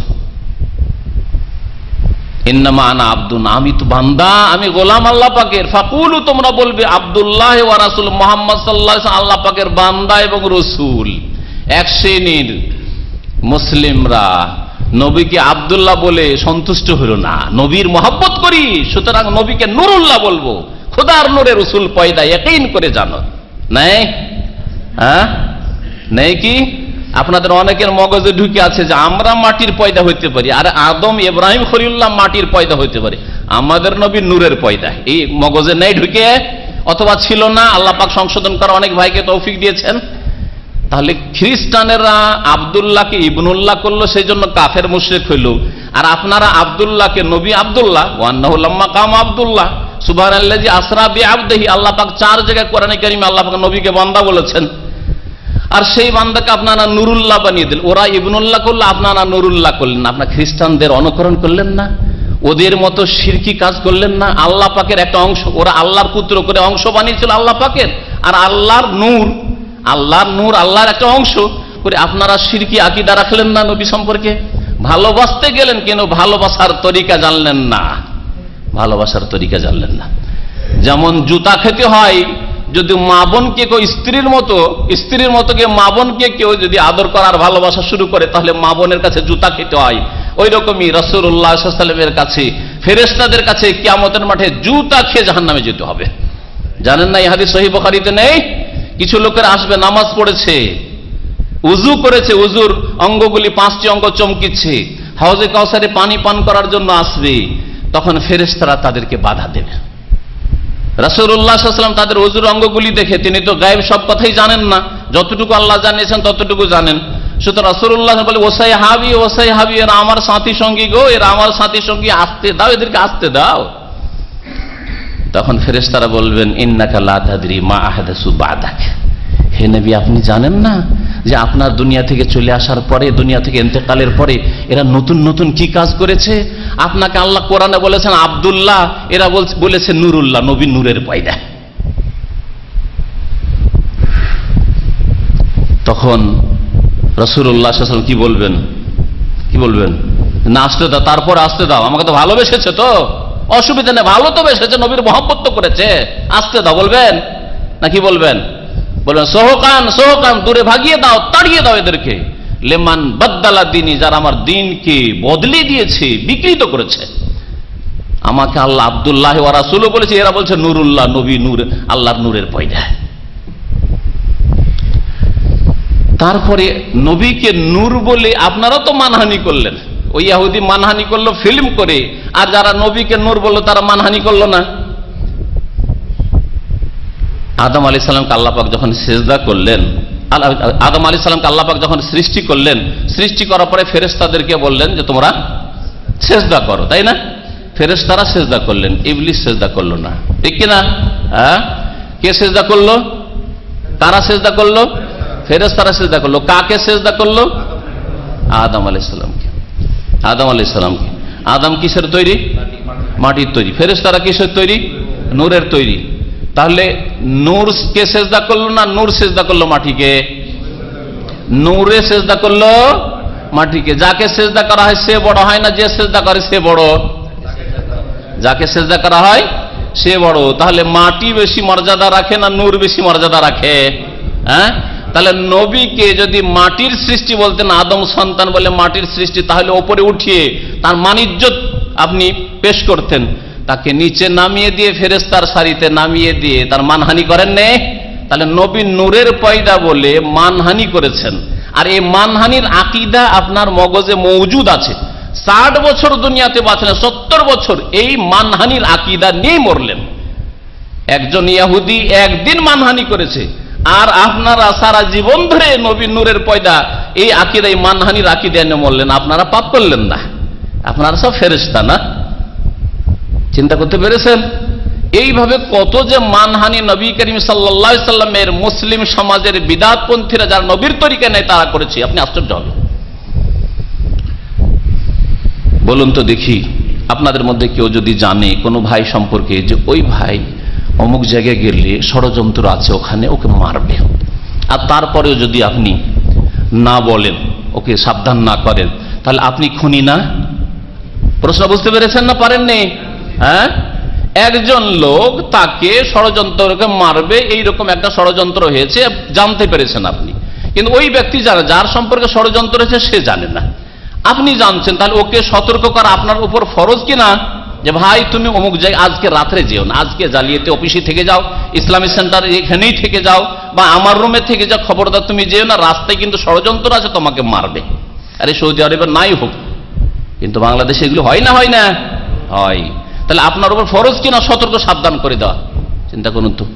নবী করিম সাল্লাল্লাহু আলাইহি ওয়াসাল্লাম যদি আলেমুল গায়ব মানে সবকিছুই জানেন, হাজির নাজির, তিনি সব জায়গায় হাজির, সব খবরই রাখেন, দুনিয়া আখিরাত জান্নাত জাহান্নাম সব খবর রাখেন, তার সামনে কোনো পর্দা বলে কিছু না, সব জানেন তিনি। এটা মুসলিম সমাজের বেরলভী আকীদা নয়, আটরসি মাইজ ভান্ডারি আকীদা নয়, এটা কি দেওয়ানবাগী আকীদা নয়, হ্যাঁ, এটা পীরপন্থীদের আকীদা নয় যে নবী সবকিছুই জানছেন। তাহলে নবী সবকিছু জানছেন তো 70 জন সাহাবীকে যারা হাফেজে কোরআন, আলেমে দ্বীন, তাদের সম্পর্কে ষড়যন্ত্র করে কাফের একটি দল এসেছে, আমরা মুসলমান হয়ে গেছি, কিন্তু আমাদের কোরআন শিখাবার আর নামাজ শিখাবার দিন শিখাবার কেউ নেই, সুতরাং আপনি কিছু আপনার সাথী সঙ্গীদের দেন, আমাদের কোরআন শিখাবে। নিয়ে গিয়ে রাস্তায় বীরে মৌনার যে ঘটনা হলো, সিরাতুন নবীর ঘটনা, সেখানে 70 জনের 69 জনকে শহীদ করে দিল।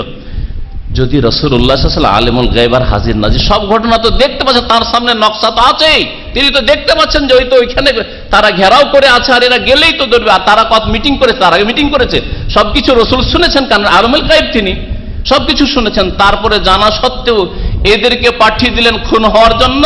তাহলে রসুলকে যারা বলবে যে আলেমুল গায়ব, তার রসুলকে খুনি বলে আখ্যায়িত করলো না? চিন্তা করতে পেরেছেন? খুনি বললো না তাহলে? খুনের শরীক, কারণ তিনি জানছেন, তারপরেও যেতে দিলেন, বরং পাঠিয়ে দিলেন, যাও তোমরা যাও। মানহানি করলো না? হ্যাঁ, আপনারা ইসলামের নামে মানহানি করবেন, তখন মানহানি হয় না, আর আল্লাহর শত্রুরা মানহানি করলে মানহানি হয়। তাহলে নিজে আগে মান রাসূলুল্লাহ সাল্লাল্লাহু আলাইহি ওয়াসাল্লামে জানতে হবে যে কোনখানে রাসূলুল্লাহ সাল্লাল্লাহু আলাইহি ওয়াসাল্লাম মান ইজ্জত আছে। রাসূলুল্লাহ সাল্লাল্লাহু আলাইহি ওয়াসাল্লাম মান ইজ্জত আছে জীবনের প্রতিটি ক্ষেত্রে, মাথা থেকে পা পর্যন্ত। আমার ব্যক্তি জীবনে একমাত্র রাসূলুল্লাহ সাল্লাল্লাহু আলাইহি ওয়াসাল্লামের তরিকা অনুযায়ী জীবনযাপন করব। আমার কথা, আমার চালচলন, আমার ইবাদত বন্দেগী সব হবে মুহাম্মদ রাসূলুল্লাহ সাল্লাল্লাহু আলাইহি ওয়াসাল্লামের। সৌদি আরবে 10 বছর 15 বছর থেকে যান, জীবনের সবচেয়ে বড় ইবাদত তাওহীদ আর কালিমা তাইয়্যিবার পরে 5 ওয়াক্ত নামাজ। নামাজটা কি রাসূলুল্লাহ সাল্লাল্লাহু আলাইহি ওয়াসাল্লামের মতো করতে পারলেন না, তাহলে কতটুকু রাসূলের সাথে মহব্বত আছে আপনার?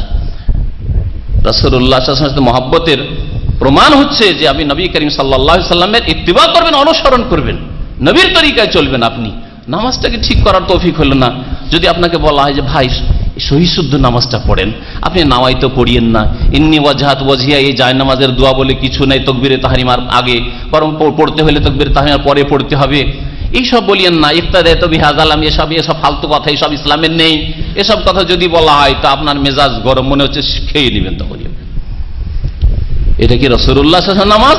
এই ট্রিপল বেদাত দিয়ে শুরু করা? তাহলে রাসূলুল্লাহ সাল্লাল্লাহু আলাইহি ওয়াসাল্লামের মহব্বত হচ্ছে জীবনের প্রত্যেকটি ক্ষেত্রে। আমরা মুহাম্মদুর রাসূলুল্লাহ সাল্লাল্লাহু আলাইহি ওয়াসাল্লামের ফটোকপি হতে তো পারবো না, কিন্তু হওয়ার চেষ্টা করব। কেউ হতে পারবেন না, রাসূলুল্লাহ সাল্লাল্লাহু আলাইহি ওয়াসাল্লামের ফটোকপি কেউ হতে পারবে না, কিন্তু তার মতো হওয়ার আমরা চেষ্টা করব। লাকাদ কানা লাকুম ফি রাসূলিল্লাহি উসওয়াতুন হাসানাহ, রাসূলুল্লাহ সাল্লাল্লাহু আলাইহি ওয়াসাল্লামের মাঝে তোমাদের জন্য রয়েছে উত্তম আদর্শ। তাহলে রাসূলুল্লাহ সাল্লাল্লাহু আলাইহি ওয়াসাল্লামের মানহানি যাতে না হয়, এর জন্য আমাদের উচিত হবে রাসূলুল্লাহ সাল্লাল্লাহু আলাইহি ওয়াসাল্লামের পাশে দাঁড়ানো। দুনিয়ায় যদি কোথাও মারপিট হয়, আর কোনো মজলুম ব্যক্তিকে যদি মারধর করে, দেখছেন একটা লোককে মারধর করছে, আর আপনি তার মদত করতে চান, তাহলে আপনি কি করবেন? গাড়িতে টান দিয়ে পালিয়ে যাবেন, না ওই লোকটির পাশে দাঁড়াবেন? এসে দাঁড়াবেন, তাই না? হ্যাঁ, ওই লোকটাকে বাঁচাবার চেষ্টা করবেন, যেই লোকটার উপরে জুলম অত্যাচার হচ্ছে, এটা হচ্ছে আপনার কাজ। তাহলে রাসূলুল্লাহ সাল্লাল্লাহু আলাইহি ওয়াসাল্লামের উপর যদি জুলম হয়, রাসূলুল্লাহ সাল্লাল্লাহু আলাইহি ওয়াসাল্লামের মানহানি করা হয়েছে, জালেম জুলম করেছে, আমার আপনার উচিত হবে মুহাম্মদুর রাসূলুল্লাহ সাল্লাল্লাহু আলাইহি ওয়াসাল্লামের পাশে দাঁড়ানো। এটা হচ্ছে সাহায্য করা আসল। বরং আল্লাহ পাকের শুকরিয়া আদায় করতে হবে যে অনেক সময় যেটা অপ্রীতিকর অবস্থা, তাতে কল্যাণ থাকে। আয়েশা রাদিয়াল্লাহু তাআলা আনহার উপর যখন মিথ্যা অপবাদ দিল মুনাফিকরা, আল্লাহ পাক রব্বুল আলামিন তাকে দোষমুক্ত করার জন্য কোরআনে কারীম বেশ কয়েকটি আয়াত সূরা নূরে নাযিল করলেন। তাতে আল্লাহ বলছে লা তাহসাবুহু শাররান লাকুম বাল হুয়া খায়রুল লাকুম। নবী সাল্লাল্লাহু আলাইহি ওয়াসাল্লামের প্রিয়তমা বিবি আয়েশা রাদিয়াল্লাহু তাআলা আনহার উপর যে মিথ্যা অপবাদ দেওয়া হয়েছে, এটাকে কোনো খারাপ মনে করিও না, এতে তোমাদের জন্য বাল হুয়া খায়রুল লাকুম, বরং এতে তোমাদের জন্য কল্যাণ রয়েছে। আরে মিথ্যা অপবাদ দিয়েছে মুনাফিকরা, বলছে নবীর বিবি ভালো না, এইরকম দেখেছি, এইরকম হয়েছে।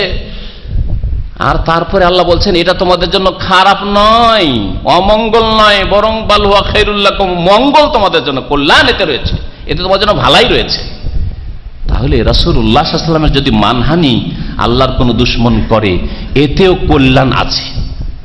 একটি কল্যাণ হচ্ছে যে আমরা আল্লাহর দ্বীনের দিকে ফিরে আসবো, কোরআন কারীমের দিকে ফিরে আসবো, আল্লাহ পাকের রাসূল সাল্লাল্লাহু আলাইহি ওয়াসাল্লামের সহিহ মহব্বতের দিকে ফিরে আসবো। আল্লাহ পাকের রাসূল সাল্লাল্লাহু আলাইহি ওয়াসাল্লামের মহব্বত, সহিহ মহব্বত হচ্ছে খাঁটি নির্ভেজাল নিখুঁত ভালোবাসা, হচ্ছে যে নবী করিম সাল্লাল্লাহু আলাইহি ওয়াসাল্লাম আদর্শ মোতাবেক জীবন যাপন করব। এতদিন আধা নামাজি ছিলাম, বেনামাজি ছিলাম, এতদিন হারাম খেতাম, এতদিন আমার বিবি পর্দা করতো না, এতদিন ইসলাম শিখিনি, এখন আমি সবগুলি পালন করব। আজকে এই মসজিদে যে কজন ভাই আছেন, এই কয়েকশো ভাই যে আছেন, তারাই যদি 5 ওয়াক্ত নামাজ ঠিক করে নেন, আল্লাহ পাকের সাথে ওয়াদা করেন রাসূলুল্লাহ সাল্লাল্লাহু আলাইহি সাল্লামের মানহানি হয়েছে, সুতরাং আমরা শিরক মুক্ত হব, আর কোন রকমের শিরক করব না। যদি কারো তাবিজ থাকে এক্ষুনি তাবিজ খুলে ফেলবেন, কারণ নবীকে, আমার প্রিয় নবী সাল্লাল্লাহু আলাইহি সাল্লাম বলেছেন তাবিজ আত্মামাম শিরক কর। এছাড়া অন্য কোন শিরক থেকে, বাড়িতে থাকে, গাড়িতে থাকে আপনার তাবিজ থাকে, অথবা আপনার বিবির গায়ে তাবিজ থাকে, ছেলে মেয়ের গায়ে তাবিজ থাকে, সব এখনই খুলে ফেলো। টেলিফোন করলেন। নামাজ 3 ওয়াক্ত পড়তাম, 4 ওয়াক্ত পড়তাম, মাঝে মাঝে পড়তাম, মাঝে মাঝে পড়তাম না। আজকে থেকে ওয়াদা করছি আল্লাহ পাকের সাথে, রসুলের মহব্বতে সত্যিকার মহব্বত পেশ করব। রাসূলুল্লাহ সাল্লাল্লাহু আলাইহি সাল্লামের চক্ষু ঠান্ডা হইতো নামাজ পড়লে। জানেন না হাদিস, ওয়াজুইলাত কুররাতু আইনি ফিস সালাহ, আমার চক্ষু ঠান্ডা হয় নামাজে। বেলাল রাদিয়াল্লাহু তাআলা আনহুকে মাঝে মাঝেই বলতেন, আজানের একটু পূর্বে যখন আজান হতে বিলম্ব হচ্ছে, তখনকার যুগে তার টাইম টেবিলের জন্য ঘড়ি ছিল না, আরে না বেহায়া বেলাল, আরে না বেহায়া বেলাল, নামাজ দিয়ে আমার মনে শান্তি নিয়ে আসার সুযোগ দাও, নামাজ দিয়ে আমাকে শান্তি দাও, নামাজের জন্য আজান দাও, আমার মনে শান্তি হবে। মুহাম্মদুর রাসূলুল্লাহ সাল্লাল্লাহু আলাইহি সাল্লামের মনের শান্তি হইতো নামাজ আদায় করলে। মুহাম্মদুর রাসূলুল্লাহ সাল্লাল্লাহু আলাইহি সাল্লামের চক্ষু ঠান্ডা হইতো, নয়ন শীতল হইতো নামাজ পড়লে। আর আপনার আর অনেকের, অধিকাংশ মুসলিমদের চক্ষু ঠান্ডা হয় লম্বা টানে ঘুম দিলে, সূর্য ওঠা পর্যন্ত ঘুমালে। সকাল 7টায় ডিউটি, সুতরাং ওই সকাল 7টার আগে উঠবো, আর ওঠার পরে সিধা টান দেব ডিউটিতে। আর খুব ভালো যদি হয় তাহলে ওই ডিউটির একটু আগে ফাঁকে সূর্য ওঠার পরে ফজর নামাজটা পড়ে না। আর মনে করলেন আমি খুব ভালো মুসলমান, 5 ওয়াক্ত নামাজ পড়ি, আর টাইমে নামাজ পড়, সূর্য ওঠার পরে নামাজ পড়েন, কখনো আল্লাহ কবুল করবেন না এরকম নামাজ। তাহলে আল্লাহ পাকের সাথে ওয়াদা করেন যে রাসূলুল্লাহ সাল্লাল্লাহু আলাইহি ওয়াসাল্লামের পাশে দাঁড়াবো, সুতরাং রাসূলুল্লাহ সাল্লাল্লাহু আলাইহি ওয়াসাল্লামের জীবনের প্রত্যেকটি ক্ষেত্রে অনুসরণ করব।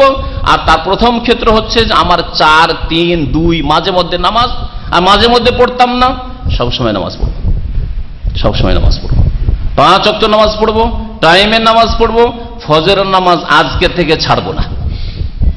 কোনোদিন দেশে যেতে হবে, কখনো ফ্লাইট ফেল হয় না, যেতে পারলেন না এয়ারপোর্টে, এটা কোনোদিন হয় না, সারা রাত ঘুম আসে না, আর আরামে ঘুমিয়ে থেকে গেলেন। কি করে একজন মুসলিম ঘুমিয়ে থেকে ফজরের নামাজ পড়লেন না, আর মনে করছেন যে আমি রসুলকে ভালোবাসি? কখনো আপনি রসুলকে ভালোবাসেন না। রাসূলুল্লাহ সাল্লাল্লাহু আলাইহি ওয়াসাল্লাম ভালোবাসার প্রমাণ দেন 5 ওয়াক্ত নামাজ পড়ে। রাসূলুল্লাহ সাল্লাল্লাহু আলাইহি সাল্লামকে ভালোবাসেন, তাহলে আপনি এই সময়, এই সিচুয়েশনে যখন রাসূলুল্লাহ সাল্লাল্লাহু আলাইহি ওয়াসাল্লাম মানহানি করা হয়েছে, রাসূলুল্লাহ সাল্লাল্লাহু আলাইহি ওয়াসাল্লাম সম্পর্কে আপনার জ্ঞান অত্যন্ত সীমিত, নবীর সিরাত পড়াশোনা করেন না, চর্চা করেন না, পড়েন না, পড়েন নবী করিম সাল্লাল্লাহু আলাইহি ওয়াসাল্লাম সম্পর্কে নিজে পড়েন, এবং বিশুদ্ধ কিতাব আর-রাহিকুল মাখতুম শেখ শাফিউর রহমান মোবারক করে বাংলায় অনুবাদ হয়ে আছে, এখানে হয়তো পাবেন, বা আপনার আনিয়ে নেবেন, দামে পাওয়া যায়, এই কিতাবটি পড়বেন। এছাড়া বিশ্বনবী আছে, মোস্তফা চরিত আছে, এগুলি কিতাব। আর বাকি ওই গাঁজাখুরি কিতাবগুলি পড়বেন না, যেই কিতাবগুলিতে এমন ভণ্ডামির কথা, শিরক বিদআতের কথা আছে, আর যেসব লেখকের আকীদাই ঠিক নাই, সেগুলি পড়বেন না। এখান থেকে ভালো কিছু কিতাব নিয়ে যান, এবং সেই কিতাবগুলি থেকে রাসূলুল্লাহ সাল্লাল্লাহু আলাইহি ওয়াসাল্লামের জীবনী, সিরাত চর্চা করেন, পড়েন এবং শোনেন। তাওহীদ সম্পর্কে জানেন, রিসালাত সম্পর্কে জানেন, আখিরাত সম্পর্কে জানেন, আল্লাহর দ্বীন সম্পর্কে জানেন, হালাল হারাম জানেন। এখান থেকে টাকার সাথে ইসলাম নিয়ে যান। সৌদি আরব থেকে 3টে জিনিস নিয়ে যাবেন। একটা হচ্ছে টাকা পয়সার জন্য এসেছেন, ওটার জন্য বলতে হবে না, তাই না? পয়সার জন্য এসেছেন, ওটা তো বলতে হবে না, ওটা 3 নম্বরে রাখেন, ওটা নিয়ে যাবেন, কিন্তু 3 নম্বরে। 1 নম্বরে যেটা নিয়ে যাবেন তাওহীদের জ্ঞান, সহি সুন্নতের জ্ঞান, সহি তরিকা এখান থেকে নিয়ে যাবেন। নবীর তরিকা কি, আর আল্লাহর ইবাদত বন্দেগী কেমন করে করতে হয়। যদি মাজার পূজার নাম আর পীর পূজার নাম ধর্ম হইতো, তাহলে সৌদি আরবে সবচেয়ে বেশি থাকতো। বিবেকে চেন এখানে মিলাদের নাম যদি ধর্ম হইতো, মিলাদ এখানে মিলাদ কেন নেই? আরে শবে বরাত কেন নেই? প্রশ্ন তো জাগছে, উত্তর কেন চান না আপনি? এখান থেকে সঠিক ইসলাম নিয়ে যাবেন, ইসলামের জ্ঞান নিয়ে যাবেন, এটা 1 নম্বরে। 2 নম্বরে হজ উমরা বেশি বেশি করে নিয়ে যাওয়ার চেষ্টা করবেন। 3 নম্বরে হালাল রুজি নিয়ে যাবেন, তাহলে কামিয়াব হয়ে যাবেন। রাসূলুল্লাহ সাল্লাল্লাহু আলাইহি ওয়াসাল্লামের সিরাত সম্পর্কে জ্ঞান হাসিল করেন, তাহলে আপনি রাসূলের পাশে দাঁড়ালেন। ছেলে মেয়েদেরকে রাসূলুল্লাহ সাল্লাল্লাহু আলাইহি ওয়াসাল্লামের সিরাত সম্পর্কে, কোরআন হাদিসের জ্ঞান দেন, তাদেরকে ইসলাম কিছু শেখান। পয়সা হয়েছে, ডাক্তার ইঞ্জিনিয়ার বানাচ্ছেন, কিন্তু আপনি ইসলাম সম্পর্কে কোন জ্ঞান দেন না। নামাজের গুরুত্ব আপনার ছেলে বুঝে না, আপনার মেয়ে পর্দার গুরুত্ব বুঝে না, এগুলি শিখাতে হবে। আল্লাহর হস্তে নবী করিম সাল্লাল্লাহু আলাইহি ওয়াসাল্লামের আদর্শ আপনি আপনার ছেলে মেয়েদেরকে শেখান। এটা হচ্ছে রাসূলুল্লাহ সাল্লাল্লাহু আলাইহি ওয়াসাল্লামের পাশে দাঁড়ান না। তারপরে আরেকটা কাজ করবেন, আর তা দিয়ে আমার আলোচনা শেষ করব, সেটা হচ্ছে যথাসাধ্য আমাদের সাধারণ মানুষের যতটা ক্ষমতা আছে সেই ক্ষমতা প্রয়োগ করে আল্লাহর শত্রুদের কোণঠাসা করার চেষ্টা করব। আল্লাহ পাক বলছেন ফাত্তাকুল্লাহ মাস্তাতাতুম, সূরা তাগাবুনে, যথাসাধ্য আল্লাহকে ভয় করো। নবী করিম সাল্লাল্লাহু আলাইহি ওয়াসাল্লামের সাহায্য করার ক্ষেত্রে, আল্লাহ পাকের দ্বীনের খেদমত করার ক্ষেত্রে, আল্লাহ দ্বীনকে শক্তিশালী করার ক্ষেত্রে আমরা প্রত্যেকে মুসলিম, আমরা আল্লাহ পাকের মুজাহিদ, আল্লাহ পাক রব্বুল আলামিনের আমরা সেনা।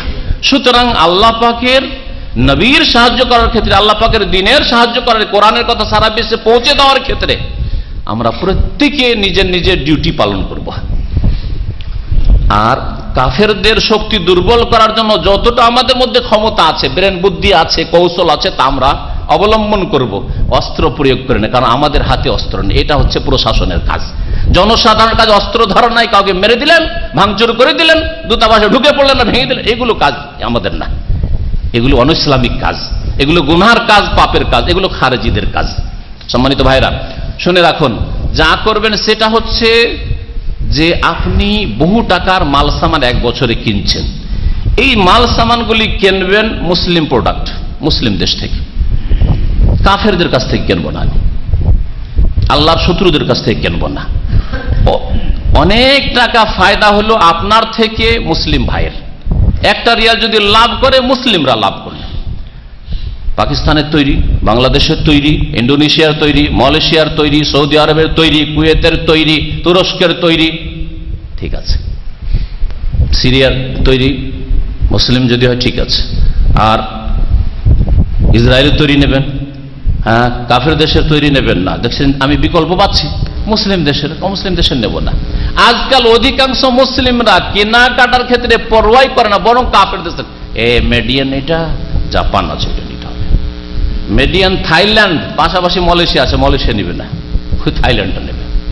হ্যাঁ, ইউএসএ ওটা নেবে, অথচ সৌদি আরবে ওর চাইতে ভালো তৈরি, ওটা নেবে না। সৌদি আরবে ভালো তৈরি, ওটা নেবে না। নিজের দেশে সুতি কাপড় মেডিয়ান বাংলাদেশ সবচেয়ে ভালো আছে, বাংলাদেশের, ওটা কেন নেব? মেড ইন ইংল্যান্ডটা নেব, ইংল্যান্ডের কাপড় পরব না, এটা নাই। এর মাধ্যমে আপনি আল্লাহর দুশমনদেরকে, যারা নবীর শত্রু, আল্লাহর দুশমন শত্রু, অনেকটাই কোণঠাসা করতে পারবেন। এই পন্থা আপনি অবলম্বন করতে পারেন। এটা হচ্ছে মুমিনের সাথে মহব্বতের পরিচয়, রাসূলের সাথে মহব্বতের পরিচয়, ইসলামের সাথে মহব্বতের পরিচয়। আমার 1 পয়সা ফায়দা হবে, মুসলিমকেও, মুসলিম দেশে যান। ইংরেজদের বিরুদ্ধে যখন ভারতে আন্দোলন হয়েছিল 1947-এর আগে, তখনকার আমরা কবিতা পড়েছিলাম, মায়ের দেওয়া মোটা কাপড় মাথায় তুলে নেড়ে ভাই, তার একটা লাইন মনে আছে। মোটা কাপড় তখন ওই হাতের হ্যান্ডলুম, বুঝেন তো, হ্যান্ডলুম হাতে তৈরি হতো, মোটা কাপড়, সেটা ভারতে তৈরি হয়, বাংলাদেশে তৈরি হয়, এটা নেব। আমরা ওই ইংল্যান্ডের ওই চিকন কাপড়, পাতলা কাপড়, ওটা নেব না, বয়কট করো, তাদের কাপড় কিনবো না। তাতে তারা অনেকটা কামিয়াব হয়েছিল। আর কাফের পয়সার জন্য মরে। একজন খাঁটি মুসলিম পয়সার পরোয়া করে না, আল্লাহর দ্বীনের পরোয়া করে, কিন্তু কাফের পেটের জন্য পরোয়া করে। এর মাধ্যমে দেখবে যে বড় বড় ব্যবসায়ী প্রতিষ্ঠান বসে গেল। না না, এরকম আজ কাজ করব না আমরা। এরকম আগামীতে যদি আমাদের লোকেরা নবীর মানহানি করে, তাহলে আমাদের বড় বড় কোম্পানি বসে যাবে, বড় বড় প্রতিষ্ঠান লস খেয়ে যাবে, বড় বড় ব্যবসায়ী প্রতিষ্ঠান ধ্বংস হয়ে যাবে। সুতরাং অনেক লোক বেকার হয়ে যাবে, বেকার সমস্যা দেশে বিরাজ করবে, তা হইতে দেব না। সুতরাং মুহাম্মদ সাল্লাল্লাহু আলাইহি ওয়াসাল্লাম সম্পর্কে আগামীতে আর আমাদের দেশে এরকম করতে দেব না। করবে না? করবে না? কেনার ক্ষেত্রে, বেচার ক্ষেত্রে, যারা মুসলিম বড় বড় ব্যবসায়ী, এইসব জিনিস দেব না তোমাদেরকে, বুঝতে পারছি ওদেরকে দিলে ওরা শক্তিশালী হবে না, তোমাদের দেশে আমরা পাঠাবো না, এক্সপোর্ট করব না, আমরা এগুলি মুসলিম দেশে শুধু পাঠাবো, তোমাদের যাতে করে তাদেরকে দুর্বল করা যায়। যদি আমরা বুঝতে পারি যে এই খাদ্যদ্রব্য বা অন্য কিছুর মাধ্যমে বন্ধ করে দেওয়ার মাধ্যমে তাদেরকে কোণঠাসা করতে পারবো, তাহলে এই শক্তি আমাদের অনেক বড় বড় ব্যবসায়ীদের আছে। আল্লাহ পাক যাদের তৌফিক দিয়েছেন, কমপক্ষে আমরা জনসাধারণ কেনার ক্ষেত্রে আমরা যে মার্কেটে যাই, সেই মার্কেটে গিয়ে দেখবো সৌদি আরবের বাটার আছে আর একটা ইউএসএ আমেরিকান আছে, সৌদি আরবেরটা কিনবে না, অথচ জাতিতে মুসলমান। হ্যাঁ, মুসলিম দেশের একটা তুনার প্যাকেট আছে, মুসলিম দেশের জুস আছে, ওটা কিনবেন না, ওই মুসলিম দেশে। এতটুকু যদি আমাদের চিন্তা চেতনা পয়দা না হয়, তাহলে রাসূলুল্লাহ সাল্লাল্লাহু আলাইহি ওয়াসাল্লামের সাথে মহব্বত আর ইসলামের সাথে মহব্বত, মুসলিমদের সাথে মহব্বত কোথায়? বর্মার জালেম শাসকদের সহযোগিতা যারা করছে তাদের দেশ থেকে আমরা খরিদ করে খাচ্ছি, আর ওই পয়সা আমাদের লাভের পয়সা দিয়ে মুসলিমদের ক্ষতি করা হচ্ছে। তাহলে আমরা ইনডাইরেক্ট আমরা কাফেরদের সাহায্য করি না, মুসলমানদের খুন করার জন্য সাহায্য করি না। তাহলে এইভাবে যতটা আমরা পারবো আমরা এই আর্থিক বয়কটের মাধ্যমে আর মুসলিমদেরকে উপকৃত করার মাধ্যমে আল্লাহর দ্বীনকে শক্তিশালী করব, মুসলিমদেরকে শক্তিশালী করব, আর কাফেরদের কোণঠাসা করার চেষ্টা করব। আর কাফেররা পেটের জন্যই বাঁচে আর পেটের জন্য মরে। ইয়াওয়াদ্দু আহাদুহুম লাউ ইউআম্মারু আলফা সানা, তারা তো হাজার হাজার বছর বাঁচতে চায়, মরলে তার কিছু পাবে না। আর আমরা তো বাঁচতে বেশি চাই না, আমরা আল্লাহর দ্বীনের খেদমত করে যেতে চাই, আল্লাহর কাছে আশা করি আমি চলে গেলে আমার মতো আরো কেউ পয়দা হবে, এই আল্লাহ পাকের কাছে আমাদের আশা থাকবে। আমরা জীবনের পরোয়া করি, কারণ আমাদের তকদিরের প্রতি বিশ্বাস আছে। আমাদের বয়স যদি আল্লাহ 80 লিখে রাখেন, কেউ 80তে একটা দিন কমাতে পারবে না। আর আল্লাহ যদি বয়স আজকে শেষ করে দেন, কোন দুনিয়াতে শক্তি নেই যে একটা ঘন্টায় একটা মিনিট বাড়িয়ে দেবে, এ তো আমাদের বিশ্বাস। সুতরাং আমরা হায়াত নিয়ে, মওত নিয়ে, আর পেট নিয়ে, আর পয়সা নিয়ে, সব তো লিখাই আছে, শুধু ওই নিয়ে কেন পরোয়া করব? আল্লাহ পাক রব্বুল আলামিন যেন আমাদের বুঝার তৌফিক দান করেন, সংশোধন করার তৌফিক দান করেন। নবী করিম সাল্লাল্লাহু আলাইহি ওয়াসাল্লামের জামানায় সুমামা বিন ওসাল রাদিয়াল্লাহু তাআলা আনহু, তিনি আসামি হয়ে আসেন, ধরে নিয়ে আসে সাহাবায়ে কেরামরা মসজিদে নববীতে বেঁধে দেয়, সহিহ বুখারীতে হাদিস রয়েছে। আর তারপরে 3 দিন পরে ছেড়ে দেওয়া হয়, মুসলমান হয়ে যায়। ঘটনা খুব লম্বা আছে, যেহেতু আমি শেষ করে দিচ্ছি, সেই জন্য তার ঘটনাটি যে বয়কটের ক্ষেত্রে আর্থিক বয়কট কাফেরের সাথে করবেন যাতে তারা ক্ষতিগ্রস্ত হয় আর্থিক দিক থেকে, আর মুসলিমরা শক্তিশালী হতে পারে, এই ক্ষেত্রে এই হাদিস প্রযোজ্য দলিল হিসাবে। নবী করিম সাল্লাল্লাহু আলাইহি ওয়াসাল্লাম 3 দিন পরে বলে আতনিকু সুমামা, সুমামাকে ছেড়ে দাও। যখন ছেড়ে দেওয়া হলো, মসজিদ নববীতে গিয়ে একটু দূরে গোসল করে আসলো, কুয়া থেকে গোসল করে মসজিদে ঢুকছে, ছেড়ে দেওয়া হয়েছে, নিজের দেশে চলে যেতে পারে। আর সেই ইয়ামামা এলাকা, রিয়াদের পাশে যে আল খারজ, ওটাকে ইয়ামামা বলা হতো আগের যুগে, এই ইয়ামামা এলাকার সে রাজা শাসক ছিলেন, চলে আসতে পারতো, নবী সাল্লাল্লাহু আলাইহি ওয়াসাল্লাম ছেড়ে দিয়েছেন, সাহাবীরা ছেড়ে দিয়েছেন। কিন্তু সে ফিরে আসলো গোসল করে, আসার পরে বলছে আশহাদু আল্লা ইলাহা ইল্লাল্লাহ ওয়া আশহাদু আন্না মুহাম্মাদার রাসূলুল্লাহ, কালিমা পড়ে মুসলমান হয়ে গেল। মুসলমান হওয়ার বলছে ইয়া রাসূলুল্লাহ, দুনিয়ার মধ্যে সবচাইতে নিকৃষ্ট চেহারা আপনার চেহারাকে মনে করতাম, আর আজকের দিনে আপনার চেহারা সবচাইতে বেশি প্রিয় চেহারা আমার কাছে হয়ে গেছে, আপনার চাইতে প্রিয় চেহারা আর দুনিয়াতে আমার কাছে নেই। মাত্র 3 দিনের মধ্যে, 3 দিন আগে কট্টর শত্রু, নবীকে পেলে কখনো ছেড়ে দিত না, আর 3 দিন পরে সে রাসূলুল্লাহ সাল্লাল্লাহু আলাইহি ওয়াসাল্লাম ব্যবহার দেখে, সাহাবায়ে ব্যবহার চরিত্র দেখে আজকে সবচেয়ে প্রিয় চেহারা মুহাম্মদ রাসূলুল্লাহ সাল্লাল্লাহু আলাইহি ওয়াসাল্লামের চেহারা। ইয়া রাসূলুল্লাহ, আপনি হুকুম করেন, আপনার শত্রুতা করছে কুরাইশরা, মক্কার লোকেরা, তখনও মক্কা বিজয় হয়নি, মক্কা বিজয় হয়নি। মক্কায় একটি গমের দানা পর্যন্ত আমি ইয়ামামা থেকে যেতে দেব না, বয়কট। আপনার হাত্তা ইয়াজানা ফি রাসূলুল্লাহ সাল্লাল্লাহু আলাইহি ওয়াসাল্লাম, যতক্ষণ পর্যন্ত রাসূলুল্লাহ সাল্লাল্লাহু আলাইহি ওয়াসাল্লাম অনুমতি না দিবেন যে বাবারে সুমামা তুমি গম যেতে দাও মক্কায়, না হয় মক্কার লোকেরা না খেয়ে মরে যাবে, যতক্ষণ না বলবে ততক্ষণ আমি মক্কাতে একটা দানাও যেতে দেবো না। মক্কায় কোনো কিছু হইতো না, ইয়ামামা থেকে গম আসতো।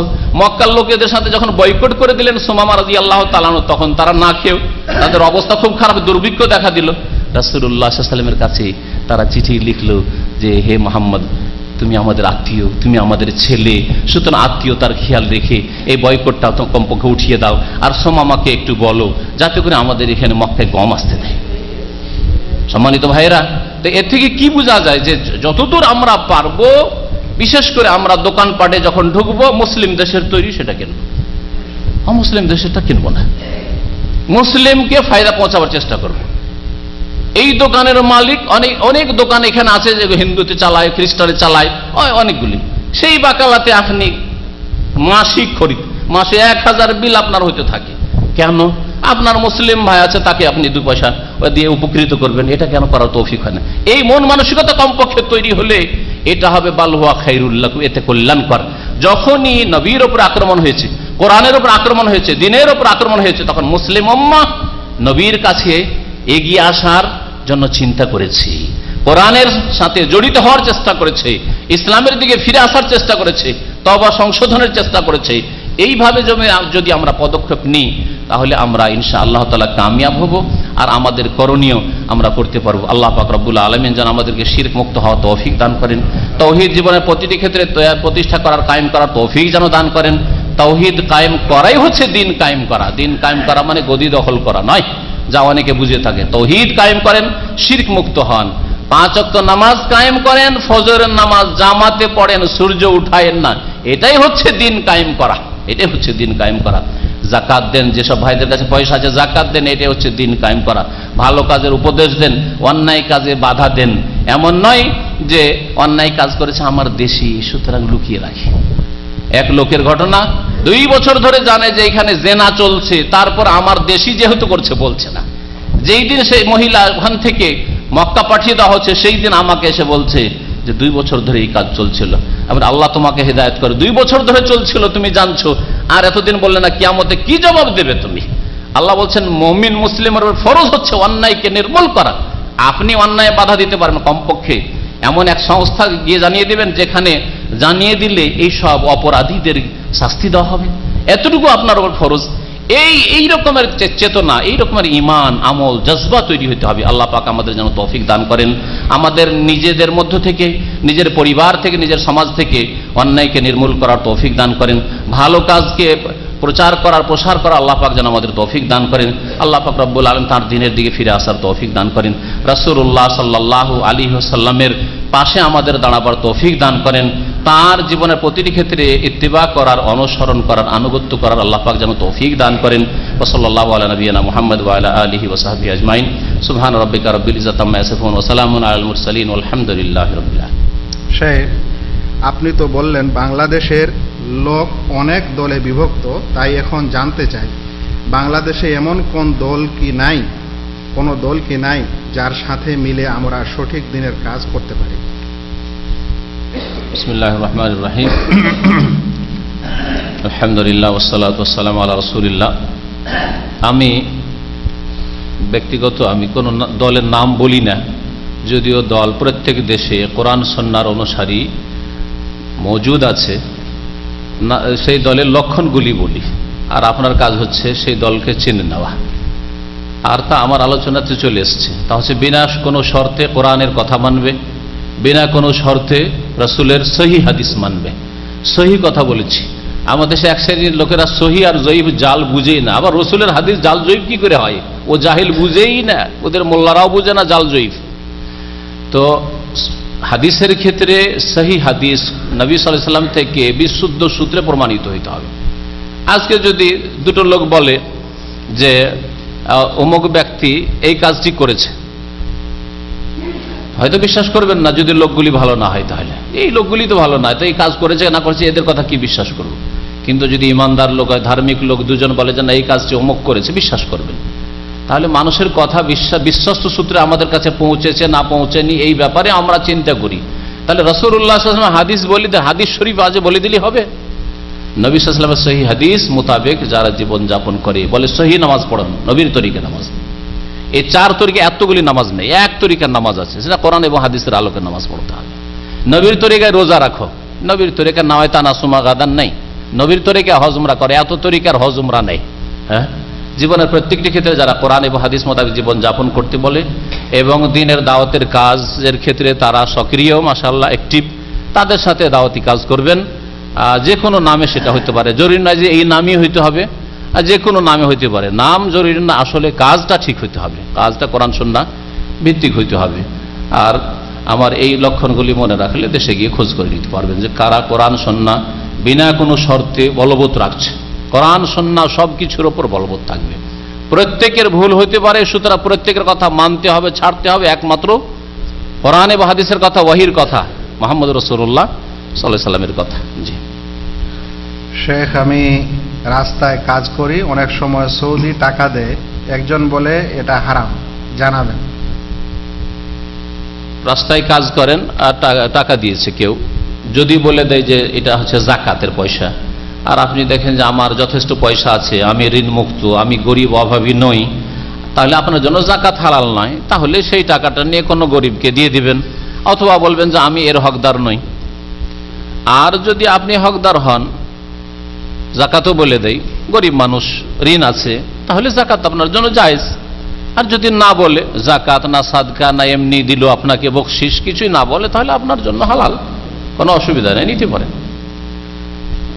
যারা মাজার পূজা করে তারা কেন আহলে সুন্নাত ওয়াল জামাত দাবি করে, আর যারা মাজারে না যায় তাদেরকে বলে তোমরা প্রকৃত মুসলিম নও? ভারত, বাংলাদেশ, পাকিস্তানে যারা যত বেশি কবর মাজার পূজা করে তাদের লেভেল তত চাকচিক্য, তাদের নামটা তত সুন্দর। আহলে সুন্নাত ওয়াল জামাত নামটি সাহাবাই কেরাম, তাবেঈনদের জামানায় কোরআন সুন্নাহর অনুসারীদের ছিল। পরবর্তীকালে ভারত উপমহাদেশে যারা কবর মাজার পূজা করে তারা নিজেদেরকে সুন্নি বলে, আর যারা কবর মাজার পূজা করে না তাদের নাম ওয়াহাবি। সুন্নি আর ওয়াহাবি, তাহলে সুন্নি মানে কবর পূজাকারী, যত বিদআত মিলাদ করবে, কিয়াম করবে, শিরক করবে, পীরের মুরিদ হবে, তরিকতে বিশ্বাসী, নবীর তরিকা ছাড়া মানুষের মানবরচিত তরিকতে বিশ্বাসী, এরা হইল সব সুন্নি মুসলমান, আহলে সুন্নাত ওয়াল জামাত। এই জন্য এই নামটি বদনাম হয়ে গেছে। এই নামের সুন্দর লেভেলটি, লেভেল সুন্দর, কিন্তু যারা এই লেভেলটি নিয়েছে তারা হচ্ছে শিরক বিদআতকারী। এই জন্য অন্যান্য যারা কোরআন সুন্নাহর অনুসারী উলামায়ে কেরাম, তারা পরিচয়ের জন্য অন্য আরেকটি লেভেল নিয়েছেন, সেটা হচ্ছে আহলুল হাদিস, হ্যাঁ, কোরআন সুন্নাহর অনুসারী, অথবা সালাফি, অর্থাৎ সালাফে সালেহিনদের অনুসারী। সালাফ মানে সাহাবায়ে কেরাম, তাবেঈন, তাবা তাবেঈন, সালাফদের অনুসারী, সাহাবায়ে কেরাম তাবেঈনদের অনুসারী, হ্যাঁ, অথবা আনসারুস সুন্নাহ, যেমন মিশরে, সুদানে আনসারুস সুন্নাহ, সুন্নতের যারা সাহায্যকারী। এই নামগুলি বিভিন্ন দেশে আছে, জরুরি না যে ওই নামটাই হইতে হবে, কাজটা ঠিক থাকতে হবে যে আপনি কোরআন এবং সুন্নাহ মেনে চলবেন। জি। আর যারা শিরক বিদআত করে তারা অন্যদের শত্রু হবে, স্বাভাবিক। সৌদি আরবের শত্রুতা ধর্মীয় শত্রুতা। আমাদের সম্পর্কে যারা বলছে যে আমরা দালাল, ওটা তার অন্তর থেকে বলে না, মুখে বলছে, মুনাফিকি। অন্তরে বিশ্বাস নেই আমরা দালাল নই, কিন্তু অপপ্রচার করতে হবে, লোকজনকে দূরে ভাগাইতে হবে, সরাইতে হবে এদের থেকে, না হলে ধর্ম বাঁচানো যাবে না। শিরক বিদআত, কবর পূজার ধর্ম এখন রক্ষা করা যাবে না যদি এই দাওয়া সেন্টার থেকে দূরে না রাখতে পারি মুসলমানদেরকে, প্রবাসীদেরকে। এই হচ্ছে আসল অস্ত্র, আর কিছু না। একটি হজের সম্পর্কে প্রশ্ন এসছে। সৌদি সরকার হজ পালন করার যে নিয়মাবলীর কথা বলেছেন, এ পদ্ধতিতে হজ করিতে গেলে যে অর্থের প্রয়োজন তাহা আমার পক্ষে সম্ভব নয়। তাই আমি যদি চোর পথ অবলম্বন করিয়া হজ পালন করিতে যাই, তাহা সঠিক হজ হিসাবে গণ্য হবে কি? সৌদি সরকার যে আইনটি তৈরি করেছে, 5 বছরে একবার হজ করবেন, এটা সৌদিদের জন্য, সবার জন্য, এটা জেনে রাখা হচ্ছে। অনেকে ভাবে যে না সৌদিদের জন্য সব ছাড়া, না, ওরাও 5 বছরে একবারই লিগালি হজ করতে পারে, সৌদিরাও। যেমন আমরাও 5 বছরে একবার হজ করতে পারি, আমরা দায়ী, তারপরে 5 বছরে একবার লিগালি হজ করতে পারি। আর বাকি যদি যাই তাহলে আমাকে দায়ী শো করতে হবে যে আমি দিনের দাওয়াতের কাজে, দিনের খেদমতে হাজিদেরকে দিন শিক্ষা দেওয়ার জন্য, হজ শিক্ষা দেওয়ার জন্য যাচ্ছি। এটা যদি প্রমাণ না করতে পারি অফিসিয়ালি, তাহলে আমিও যেতে পারি না। বুঝতে পেরেছেন? সবার জন্য একই রকমের আইন রয়েছে। আর এই আইন, সৌদি আরবে যে কোনো আইন তৈরি হোক, ওর পিছনে কোরআন অথবা হাদিস আছে।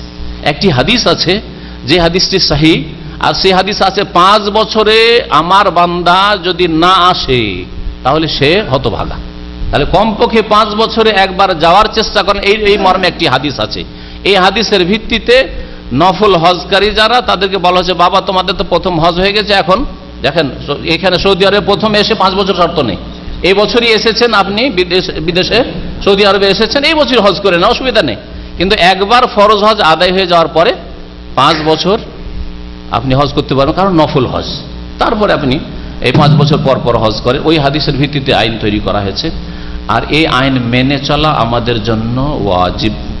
আর এই আইনের বিরোধিতা করা গুনহার কাজ, কারণ মুসলিম সরকারের বৈধ আইন, শরীয়ত সম্মত আইন, হারাম কথা যদি না বলে, গুনহার কাজ না বলে, তাহলে মানা ওয়াজিব। উলিল আমরে মিনকুম, আল্লাহ পাক আনুগত্য করতে বলেছেন। নেতাদের যেমন বাপ মার কথা মানবেন, আপনার বসের কথা কোম্পানির মানবেন, তেমন সরকারের কথা মানতে হবে, আল্লাহ পাক বলেছেন। সুতরাং বিনা তাসরিতে, বিনা পারমিশনে এইরকম হজ করতে যাওয়া গুনহার কাজ, গুনহাগার হবে। যদিও হয়তো হজ হয় ওলামারা বলেছেন, কিন্তু গুনহাগার অবশ্যই হবে। সেই জন্য আপনি যাবেন না। আপনার কাছে পয়সা নেই, আপনার উপর হজ ফরজ হয়নি। যখন হজ করার সমান পয়সা হবে, তখন আপনার উপর হজ ফরজ হবে।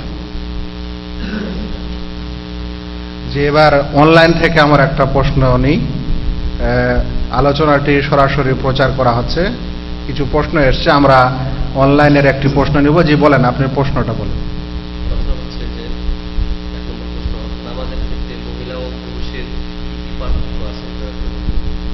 নামাজের ক্ষেত্রে মহিলা ও পুরুষের কিছু পার্থক্য আছে কি? নারী পুরুষের নামাজে যে প্রচলিত পার্থক্য দেশে বলা হয় 16 বা 17টি, সেই সব পার্থক্য নেই। আর এ সম্পর্কে যদি বিস্তারিত জানতে হয় তো ইন্টারনেট থেকে, যেহেতু বক্তব্য শুনছেন, ইন্টারনেটে ইউটিউবে আছে, কোরআনেরআলো.com এ আছে আমার নারী পুরুষের নামাজ। এই বিষয়ে এইভাবে ক্লিক করলেই ইউটিউবে আশা করি চলে আসবে, আমার বক্তব্য আছে, তাতে প্রত্যেকটির দলিল পেশ করা হয়েছে। এই সব পার্থক্য নেই। বাকি আজান, একামত, মহিলাদের আজান নেই, মহিলার উচ্চস্বরে তেলাওয়াত করবে না যাতে অপর পুরুষ না শুনে, ঘরের মধ্যে থাকলে আস্তে তেলাওয়াত জোরে করতে পারে বাইরে আওয়াজ না গেলে, এই সব সামান্য এগুলি পার্থক্য আছে। কিন্তু এই প্রচলিত যে হানাফি মাজহাবে বা অন্য কোনো মাজহাবে যে পার্থক্যগুলি দেখানো হয়েছে, এই পার্থক্যগুলি সবগুলি খেয়াল খুশি সহিহ হাদিসের উপর ভিত্তি করে নাই। কোনো সহিহ হাদিস এই মর্মে নেই, বরং রাসূলুল্লাহ সাল্লাল্লাহু আলাইহি ওয়াসাল্লাম বলেছেন, নারী পুরুষ সকলকে সাল্লু কামা রাআইতুমুনি ওয়াসাল্লি, যেভাবে আমাকে নামাজ পড়তে দেখলে তেমন তোমরা নামাজ পড়ো। নবী করিম সাল্লাল্লাহু আলাইহি ওয়াসাল্লাম কথা বলেননি যে পুরুষরা তোমরা আমার মতো নামাজ পড়ো, হে মহিলা সাহাবীরা তোমরা আয়েশার মতো নামাজ পড়ো, এই কথা বলেননি।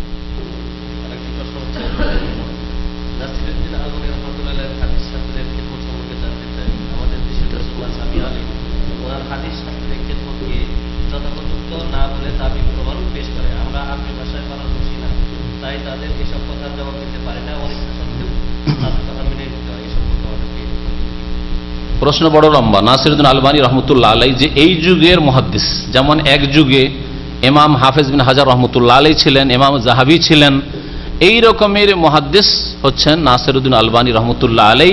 যারা হাদিস বুঝে তাদের কাছে মুহাদ্দিস, আর যারা হাদিস থেকে জাহেল, অন্ধ, তারা বুঝবেই বাকি। আমাদের দেশের এক শ্রেণীর মৌলভী সাহেবেরা 8 বছর পড়ে দাওরা ফারিক হইলে মনে করে যে আমরা সব কিছু জেনে গেছি, অথচ হাদিসের সহিহ জয়ীফের জন্য কতটি শর্ত আছে তাই বলতে পারবে না। হাদিস সহিহ জয়ীফ কেন হয়, হাসান কেন হয়, মজু কেন হয় তাই বলতে পারবে না। সুতরাং ওরা কি করে এত বড় মুহাদ্দিসের মর্যাদা বুঝবে? আর তার উপরে বক্তব্য আমার কাছে রেডি আছে, শুধু বক্তব্য করা হয়নি। ইনশাআল্লাহ তাআলা এই বক্তব্য হবে, আর ইন্টারনেটে যারা শোনেন অথবা সিডিতে পেয়ে যাবেন। আর আমাদের ভাই আব্দুর রকিবকে বলছি যে নাসিরউদ্দিন আলবানী রহমতুল্লাহ আলাইহির উপর এখানে একটা আলোচনা করতে পারেন, যাতে করে আপনারা জানতে পারবেন ইনশাআল্লাহ। জি, যে সমস্ত ব্যক্তিগণ জ্ঞানের অভাবে শিরক করে থাকে এবং সেই অবস্থায় মারা যায়, তাদের কি হবে? শিরক এমন একটা অপরাধ যে শিরক জেনে করুক আর না জেনেই করুক, হয়তো আল্লাহ পাক মাফ করবেন না।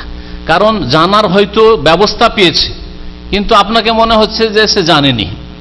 আজকালকার জামানায় শিরক সম্পর্কে জানে না এমন কথা না। যেই লোক একটা লোককে বলছে যে না তুমি সুন্নি না তুমি ওয়াহাবি, ওকে জানে না যে কোনটা শিরক, নিশ্চয় তার কাছে পৌঁছেছে নলেজ, না হলে কি করে জানলো যে ওয়াহাবি?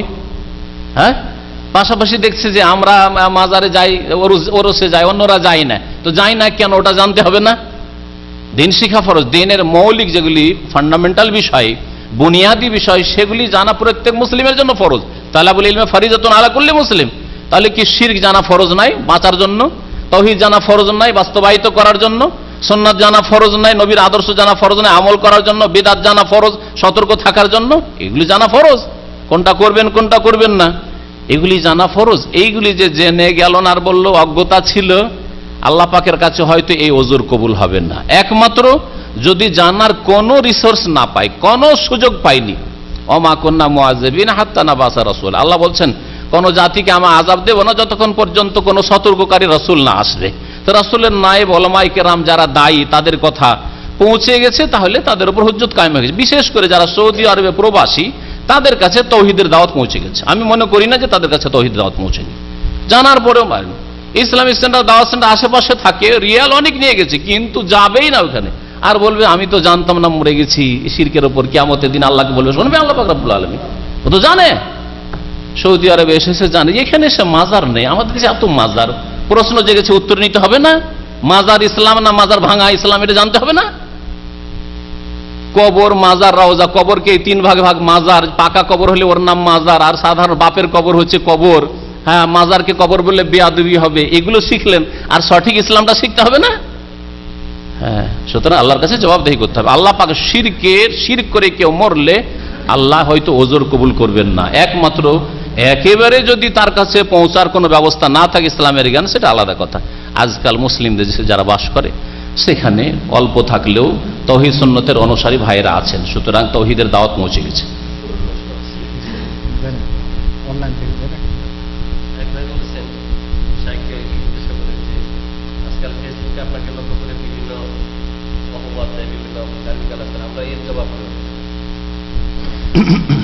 ব্যক্তিগত আমার ক্ষেত্রে কেউ যদি গালি দেয় তাহলে আমি উত্তর দিতে, কাউকে এর প্রতিবাদ করতে আর উত্তর দিতে নিষেধ করি, কোনো প্রয়োজন নেই। বরং এতে আমার আমল নামে নেকি বাড়বে। আলহামদুলিল্লাহ, আমার এতটা অন্তরে উদারতা আছে যে আমাকে যদি গালি দেয় তাহলে এটাও নবীর সুন্নত। নবী করিম সাল্লাল্লাহু আলাইহি ওয়াসাল্লামের শুধু মিষ্টি মিষ্টি সুন্নত নেব তা না। নবী সাল্লাল্লাহু আলাইহি ওয়াসাল্লাম গালি খেয়েছেন, নবী সাল্লাল্লাহু আলাইহি ওয়াসাল্লাম মার খেয়েছেন, এখন আমি মার খাইনি, গালি খেয়েছি, দু চারটা গালি দিয়ে মেসেজ টেসেজ দিয়েছে কিছু বিদাতিরা। আর নবী করিম সাল্লাল্লাহু আলাইহি ওয়াসাল্লাম মার খেয়েছেন, তো মার খাওয়ার সুন্নত এখনো বাকি আছে, না কোনো কাফেরে মেরেছে না কোনো বিদাতিতে মেরেছে। হ্যাঁ, তো আলহামদুলিল্লাহ এখনো মার খাইনি। তাহলে নবীর সুন্নত গাল খাওয়া, এই গাল খাচ্ছি, এতে কোনো অসুবিধা না, আর এতে নেকি বাড়ছে। আমাকে যদি কেউ গাল দেয় আর আমি যদি হক পথে থাকি, ফেরেশতা আমার জন্য দোয়া করছে, এই ঈমান আমার একেবারে পুরোপুরি আছে। সুতরাং আমি আমার ভাইদেরকে বলি, যারা আমার যেই দাওয়াত আমি পেশ করছি কোরআন হাদিসের, সেটাকে ঠিক মনে করে আপনাদের প্রতিবাদ করার কোনো প্রয়োজন নেই। হাতি চলতা রহেগা, কুত্তা ভুগতা রহেগা, এই তরিকা। ওদেরকে হইচই করতে দেন, আর আমরা নিজের দাওয়াত করতে থাকি। আল্লাহ পাক যাকে ভালোবাসবে তাকে হেদায়েত করবে। আর একটা কথা বলি, যে যদি কেউ হেদায়েত হয়ে যায় আমাকে গাল দেওয়ার পরেও, তাহলে তাকে আমি মাফ করে দিলাম, এখনই মাফ করে, কিয়ামতের দিনে ধরবো না। আর কেউ যদি আমাকে গাল দেয় আর সে হেদায়েত না হয়, তাহলে কিয়ামতের দিনে আমি দাবি করব, কিয়ামতের দিন তার বিচার নেব। এই কথা আমি এক দায়ী ভাইয়ের সামনে, আমার সমবয়স্ক দায়ীর সামনে বলেছিলাম। তো তিনি বলেছিলেন যে না, সেটাও আপনি মাফ করার চেষ্টা করেন, কিন্তু না, এখন আমি মাফ করিনি ওদেরকে। যারা আমাকে গাল দেবে আর শিরক বিদআত করে মরবে, হেদায়েত হবে না। অনেকে গাল দিয়েছে, 20 বছর 30 বছর থেকে শিরক বিদআত করেছে, আর অনেকে আমার একেবারে অন্তর থেকে আমাকে ভালোবাসে। এক ভাই দেশে যাচ্ছে, যাওয়ার পরে 30 বছর শিরক বিদআত করে আসছে, বলছে মাফ করে দিবেন, দেশে যে রাত্রে ফ্লাইট আসবে মাফ করে দিবেন। কেন ভাই, কি করেছেন আপনি? কোনো তো ভুল করেননি। যেন অনেক গাল দিয়েছি আপনাকে, আলহামদুলিল্লাহ আপনাকে মাফ করে দিয়েছি। যে হেদায়েত হয়েছে তাকে আমি মাফ করে দিচ্ছি, তবে যে হেদায়েত হয়নি তাকে এখন আমি মাফ করতে রাজি না, কিয়ামতের দিনে নেব, এই নিয়তটাই আছে, বাকি আল্লাহ মালিক। আমি 10 লক্ষ টাকা দিয়ে জমি বন্ধক রেখেছি, সেই জমি আমি প্রতি বছরে 20,000 টাকায় অন্যকে দেই, এরকম করা হালাল হবে কি?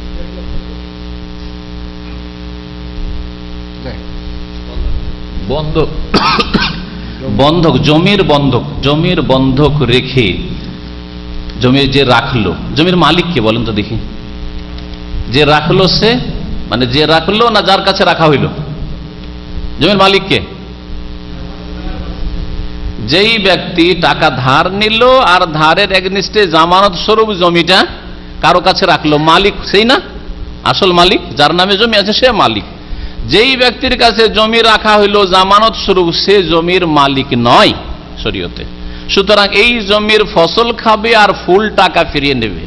সাপোজ উদাহরণস্বরূপ 50,000 টাকা ধার নিয়েছিল আর জমি 1 বিঘা জমা রেখেছিল, জমির ফসল খেতে থাকলো 2-4-5 বছর ধরে, টাকাটা ফুল যখন 50,000 ফিরিয়ে পেল তখন জমি ফিরিয়ে দিল, এই 5 বছরে 50 মণ ধানও খেলো। তাহলে এই 50 মণ ধান যা খেলো তা আইনুর রিবা, সুদ খেলো নিঃসন্দেহে, এটা কখনো হালাল নয়। আর বাংলাদেশে একেবারে ঢালাহারে এই সুদ খাচ্ছে মুসলিমরা, এক শ্রেণীর অজ্ঞতায় হোক অথবা দুনিয়ার লোভে হোক। সেই জন্য এর উপর আমার একটা বক্তব্য আছে, আর ইন্টারনেটে ছাড়া আছে, বন্ধকের বিধান সার্চ করে নেবেন, শুনে নিতে পারবেন।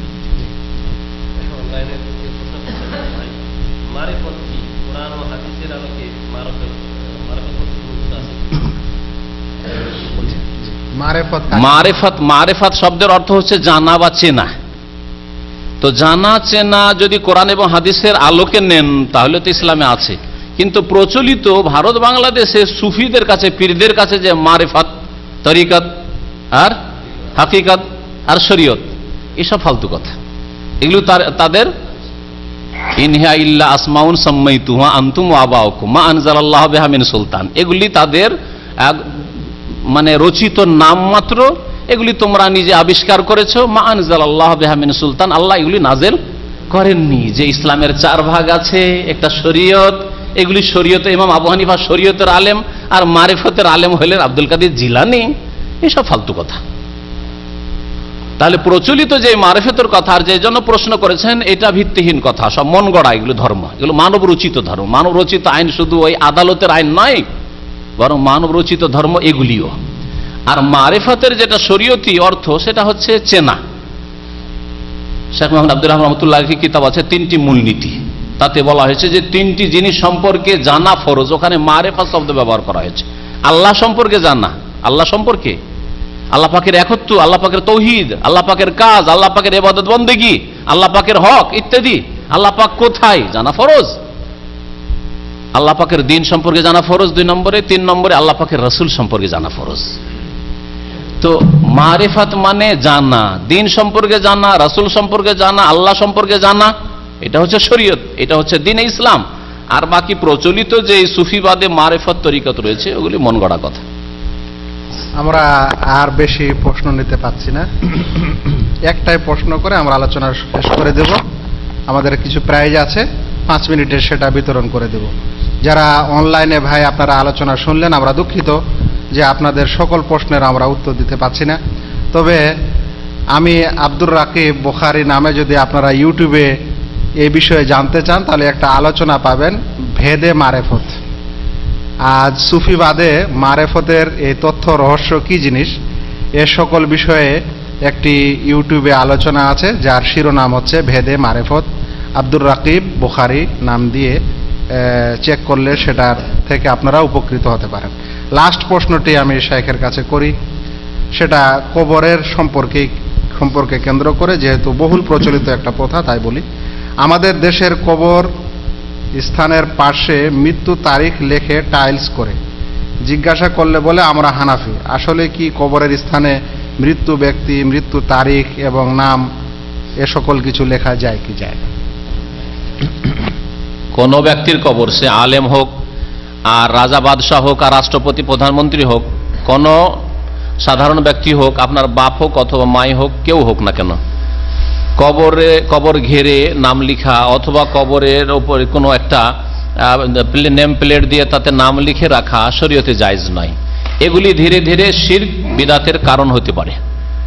খুব বেশি যেটা জায়েজ, ওলামারা বলেছেন যে আপনার আব্বার জন্য দোয়া করবেন, একটু কবর কাছে গিয়ে দাঁড়াবেন, আম্মার জন্য দোয়া করবেন, দাঁড়াবেন গিয়ে, অথবা আপনার ওস্তাদ কবরটা কিছুদিন চিনবেন, সেজন্য যদি একটা বিশেষ একটা পাথর, এমনি একটা পাথর রেখে দিয়েছেন কবরের এক সাইডে, মাথার দিকে অথবা পায়ের দিকে, যে এই পাথরটা দেখে চিনবো যে এটা আমার আব্বার কবর বা এটা আমার ওস্তাদের কবর। কিছুদিন যাব, গিয়ে একটু স্মরণ করব, দাঁড়াবো, আর আখেরাতকে স্মরণ করব, তার জন্য দোয়া করব, তাহলে জায়েজ। দেখেন এই দেশে সৌদি আরব বাদশাহ মালিক ফাহাদ রহমাহুল্লাহ ইন্তেকাল করলেন, আমির নায়েফ ইন্তেকাল করলেন রাহিমাহুল্লাহ, তারপরে আমির সুলতান রাহিমাহুল্লাহ ইন্তেকাল করলেন। তাদের সাধারণ কবরস্থান আমি রিয়াজে দেখে এলাম। আর মাকবারাতুল আদল, এতে আপনার যে তাইফ থেকে মক্কায় ঢুকতে ওখানে কবরস্থানে দাফন হয়েছে তাদের একজনের। তো একেবারে সাধারণ কবর, কোনো সেখানে চিহ্ন নেই, সাধারণ কবর। এতে হচ্ছে কি কোনোদিন শিরকের আশঙ্কা নেই। আর আমাদের দেশে যেইভাবে কবরকে সাজানো হচ্ছে, আর ফুল মালা দিয়ে পূজা শুরু হয়ে যাচ্ছে, নীরবতা পালন হচ্ছে, শিরক হচ্ছে, বহু শিরক হচ্ছে। হ্যাঁ জি, রাষ্ট্রীয় পর্যায়ে শিরক হচ্ছে আর ব্যক্তি পর্যায়েও শিরক হচ্ছে। সমস্ত রকমের শিরকের জন্য কবরের কাছে হচ্ছে। তো আল্লাহ পাক যেন এই কবরের ফিতনা থেকে দুনিয়াতে আমাদের বেঁচে থাকার তৌফিক দান করেন, শিরক থেকে আল্লাহ পাক বেঁচে থাকার তৌফিক দান করেন। দুঃখিত, একটা প্রশ্ন না করলেই নয়। কিছু মানুষ বলেছে, কিন্তু আমি প্রশ্নটাতে স্যাটিসফাইড না।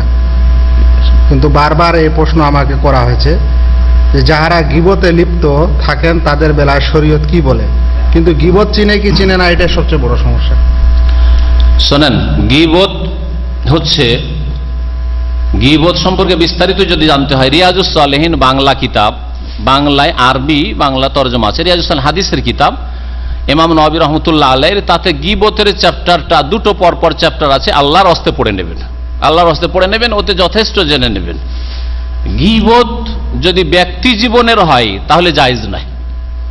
যেমন আপনি টাকনার নিচে কাপড় পরে আছেন, অথবা দাড়ি নেই আপনার, আপনি চলে গেলেন, একটু পরে উঠে তারপরে একটা লোক আমার কাছে আসলো, আসার বলি ওই লোকটা কে? ওই লোকটা অমুক। আরে একেবারে ফালতু লোক, দাড়ি রাখে না, কিভাবে চেনবো যে মুসলমান? এটা আমার জন্য বলা জায়েজ নাই, হারাম। কারণ এটা ব্যক্তি জীবনের ভুল। দাড়ি রাখে না, টাকনার নিচে কাপড়, ব্যক্তি ফজরের নামাজে আসে না, ব্যক্তি জীবনের ভুল। আরে এই লোকটা কি রে, ফজরের নামাজে আসে না। সামনে বলে সংশোধন করতে হবে, বাইরে বলে লাভ নেই। যদি ব্যক্তি জীবনের কোনো এই ধরনের ভুল হয়, কিন্তু আপনাকে আর একটা উদাহরণ দিয়ে জিজ্ঞাসা করছি, গীবত জায়েজ, আপনি বলবেন যে জায়েজ না ওয়াজিব। আপনার সাথে একজন পার্টনারশিপে ব্যবসা করতে চাইছে, সেটা হচ্ছে এইটা, এই লোকটা বরিশাল বাড়ি আর হাফেজে কোরআন, আপনার সাথে শেয়ারে একটা এখানে দোকান বাকালা খুলতে চাই খাবজিতে, আর আমি একে চিনি, আমার ছাত্র। আপনাকে এখানে এসে একটু পরিচয়, আপনিও বরিশালে, বলছিলাম মাশাআল্লাহ বরিশাল, বরিশাল ঠিক আছে, তো একটা বাকালা খুলি এখানে, বরিশাল বাকালা। তো এখানে একটা বাকালা খুলবে। এখন আপনি যদি আমাকে জিজ্ঞাসা করেন যে শেখ একটু বলেন তো, আপনার তো ছাত্র, এ মুস্তাকিম লেনদেনে টাকা পয়সার ক্ষেত্রে কেমন, তার সাথে ব্যবসা করা যাবে না যাবে না? আর আমি জানি যে মুস্তাকিম টাকার ক্ষেত্রে হাত ভারী, তার নামাজ দাড়ি সব ঠিক আছে, হাফেজ ঠিক আছে, কিন্তু টাকার ক্ষেত্রে তার চরিত্র ভালো নয়। তাহলে এখন আমার করণীয় কি বলেন? হ্যাঁ, বলা জায়েজ না মুস্তাহাব না ওয়াজিব? ওয়াজিব। দেখলেন, ওয়াজিব। কারণ যদি না বলি হচ্ছে টাকা পয়সার ক্ষেত্রে হাত ভারী, টাকা যদি পড়ে যায় ওর হাতে আর পাবেন না, গড়িয়ে ধরে নেন, উদাহরণস্বরূপ বলছি। আর আমি যদি না বলি তাহলে আপনি ধোকা খেলেন না খেলেন না, আপনি ক্ষতিগ্রস্ত হবেন না হবেন না ওর সাথে বাকালা খুলে, তাহলে কাল কিয়ামতে আমাকে জবাবদেহি করতে হবে। সেই জন্য বলা ফরজ। আপনার বোনের বিয়ে, আর এই ছেলেটা বিয়ে করেনি, আমার সাথে এসছে, হ্যাঁ দেখে পছন্দ হয়ে গেল, শেখের সাথে এসছে, মাশাআল্লাহ একটা জাগরিনী বললো, খুব সুন্দর লাগলো, আমার বোনের বিয়ে দেবো। আমাকে যদি জিজ্ঞাসা করেন যে শেখের সাথে বিয়ে দেবো না দেবো না, আর এই ছেলের ব্যবহার খুব খারাপ, বদমেজাজ, খুব রাগী, স্ত্রীকে ডেলি মারতে থাকবে, কারণ এর আগে দেখেছি এর মারামারি করে সাথী সঙ্গীদের সাথে, যদি এরকম হয়, তো আমার জন্য বলা ফরজ কি ফরজ নাই? বলেন, বলা ফরজ না যে এর সাথে খবরদার বিয়ে দেন না, কারণ এর চরিত্র ভালো নয়, নামাজ ঠিক আছে, রোজা ঠিক আছে, দাড়ি ঠিক আছে, কিন্তু এর ব্যবহার ভালো, বলা ফরজ না? তাহলে গীবত করা তো ফরজ হয়ে গেল। তাহলে সবসময় তো গীবত করা হারাম নয়। আচ্ছা, কেউ যদি আপনাদেরকে গুমরাহ করে, এসে এখানে বক্তব্য রাখে আর বলে যে এরা দাওয়াত সেন্টার যেগুলো বলছে ভুল কথা, আসলে মাজারই তো আসল ইসলাম, ভারতবর্ষে এই মাজারের ধর্মই তো আসল ধর্ম, তাহলে তার সম্পর্কে সতর্ক সাবধান করা ফরজ কি ফরজ নাই? বলেন আব্দুর রকিবের, বলেন না মুস্তাহাব? বললেও চলে, লুকিয়ে রাখলেও চলে, অসুবিধা নাই। ওরা মাজারের ধর্ম বক্তব্য রাখছে, আমরা তৌহিদের বক্তব্য রাখছি, অসুবিধা নেই। বলবো না, লুকিয়ে রাখবো? হ্যাঁ না, বলতে হবে? বলা ফরজ যে খবরদার ওর বক্তব্য শুনবেন না, ওর বক্তব্য শুনবেন না, না হলে শিরক বিদআতে আপনাদের লিপ্ত করে দিবে, গুমরাহ করে দিবে, বলা ফরজ হবে না? তাহলে তিনটি উদাহরণ দিলাম, বাকি উদাহরণগুলো বুঝে নেবেন। যারা ইসলামের অপব্যাখ্যা করে ইসলাম পেশ করছে, ইসলামের ভুল তথ্য পেশ করছে, তাদের সম্পর্কে আলেমে দ্বীনে সতর্ক করা ফরজ। জাযাকাল্লাহ খায়ের, আল্লাহ বারাক ফিক। শেখ, আপনি আসলেন এবং এই মূল্যবান আলোচনা পেশ করলেন। আমি দুঃখিত ভাই, সেই কারণে আমি যে লাস্টে যে কয়েকটা কথা বলেছিলাম তার মধ্যে একটি কথা বলেছিলাম যে শেখ কিছু সমালোচনামূলক, যেটা দ্বীনের ইসলাহ, যেন মানুষ শুধরে যায়, সহি হয়ে যায়, সে কারণে তিনি কিছু আলোচনা করেছেন, বিশেষ বিশেষ কিছু দল এবং ক্যাটাগরির লোকের দিকে কেন্দ্র করে। সেখান থেকে এই কথা এসেছে যে শেখ গীবত করেন। গীবত যদি কেউ না জানে তারপরে এই তহমত দেয়, তাহলে ওকে কি বলবেন? এবং গীবত কখন হয় কখন না হয়, 13টি স্থানে এরকম কিছু বলা যায়, শেখ 3টার দিকে উল্লেখ করেছেন। তাহলে জ্ঞান আগে অর্জন করতে হয়, তারপরে সেটা জিজ্ঞাসা করা হয়। এখন শর্টকাটে যদি এই প্রশ্নের উত্তর দেওয়া হয় যে গীবত করে সে কাবিরা গুনাহকারী, তাহলে না, তাহলে শেখ কাবিরা গুনাহকারী নাকি? এসব যুক্তি তর্কে আমরা বুঝি না তো ভাই, বুঝতে হবে এবং প্রশ্ন মার্জিত করতে হবে, যেটা জানার উদ্দেশ্যে যেন হয়, কিন্তু কাউকে এই অ্যাটাক করার জন্য যেন প্রশ্ন না হয়। সেই জন্য আমি এই প্রশ্ন দেইনি, তা সত্ত্বেও শেষ পর্যন্ত করা হয়েছে, যাক ভালোই।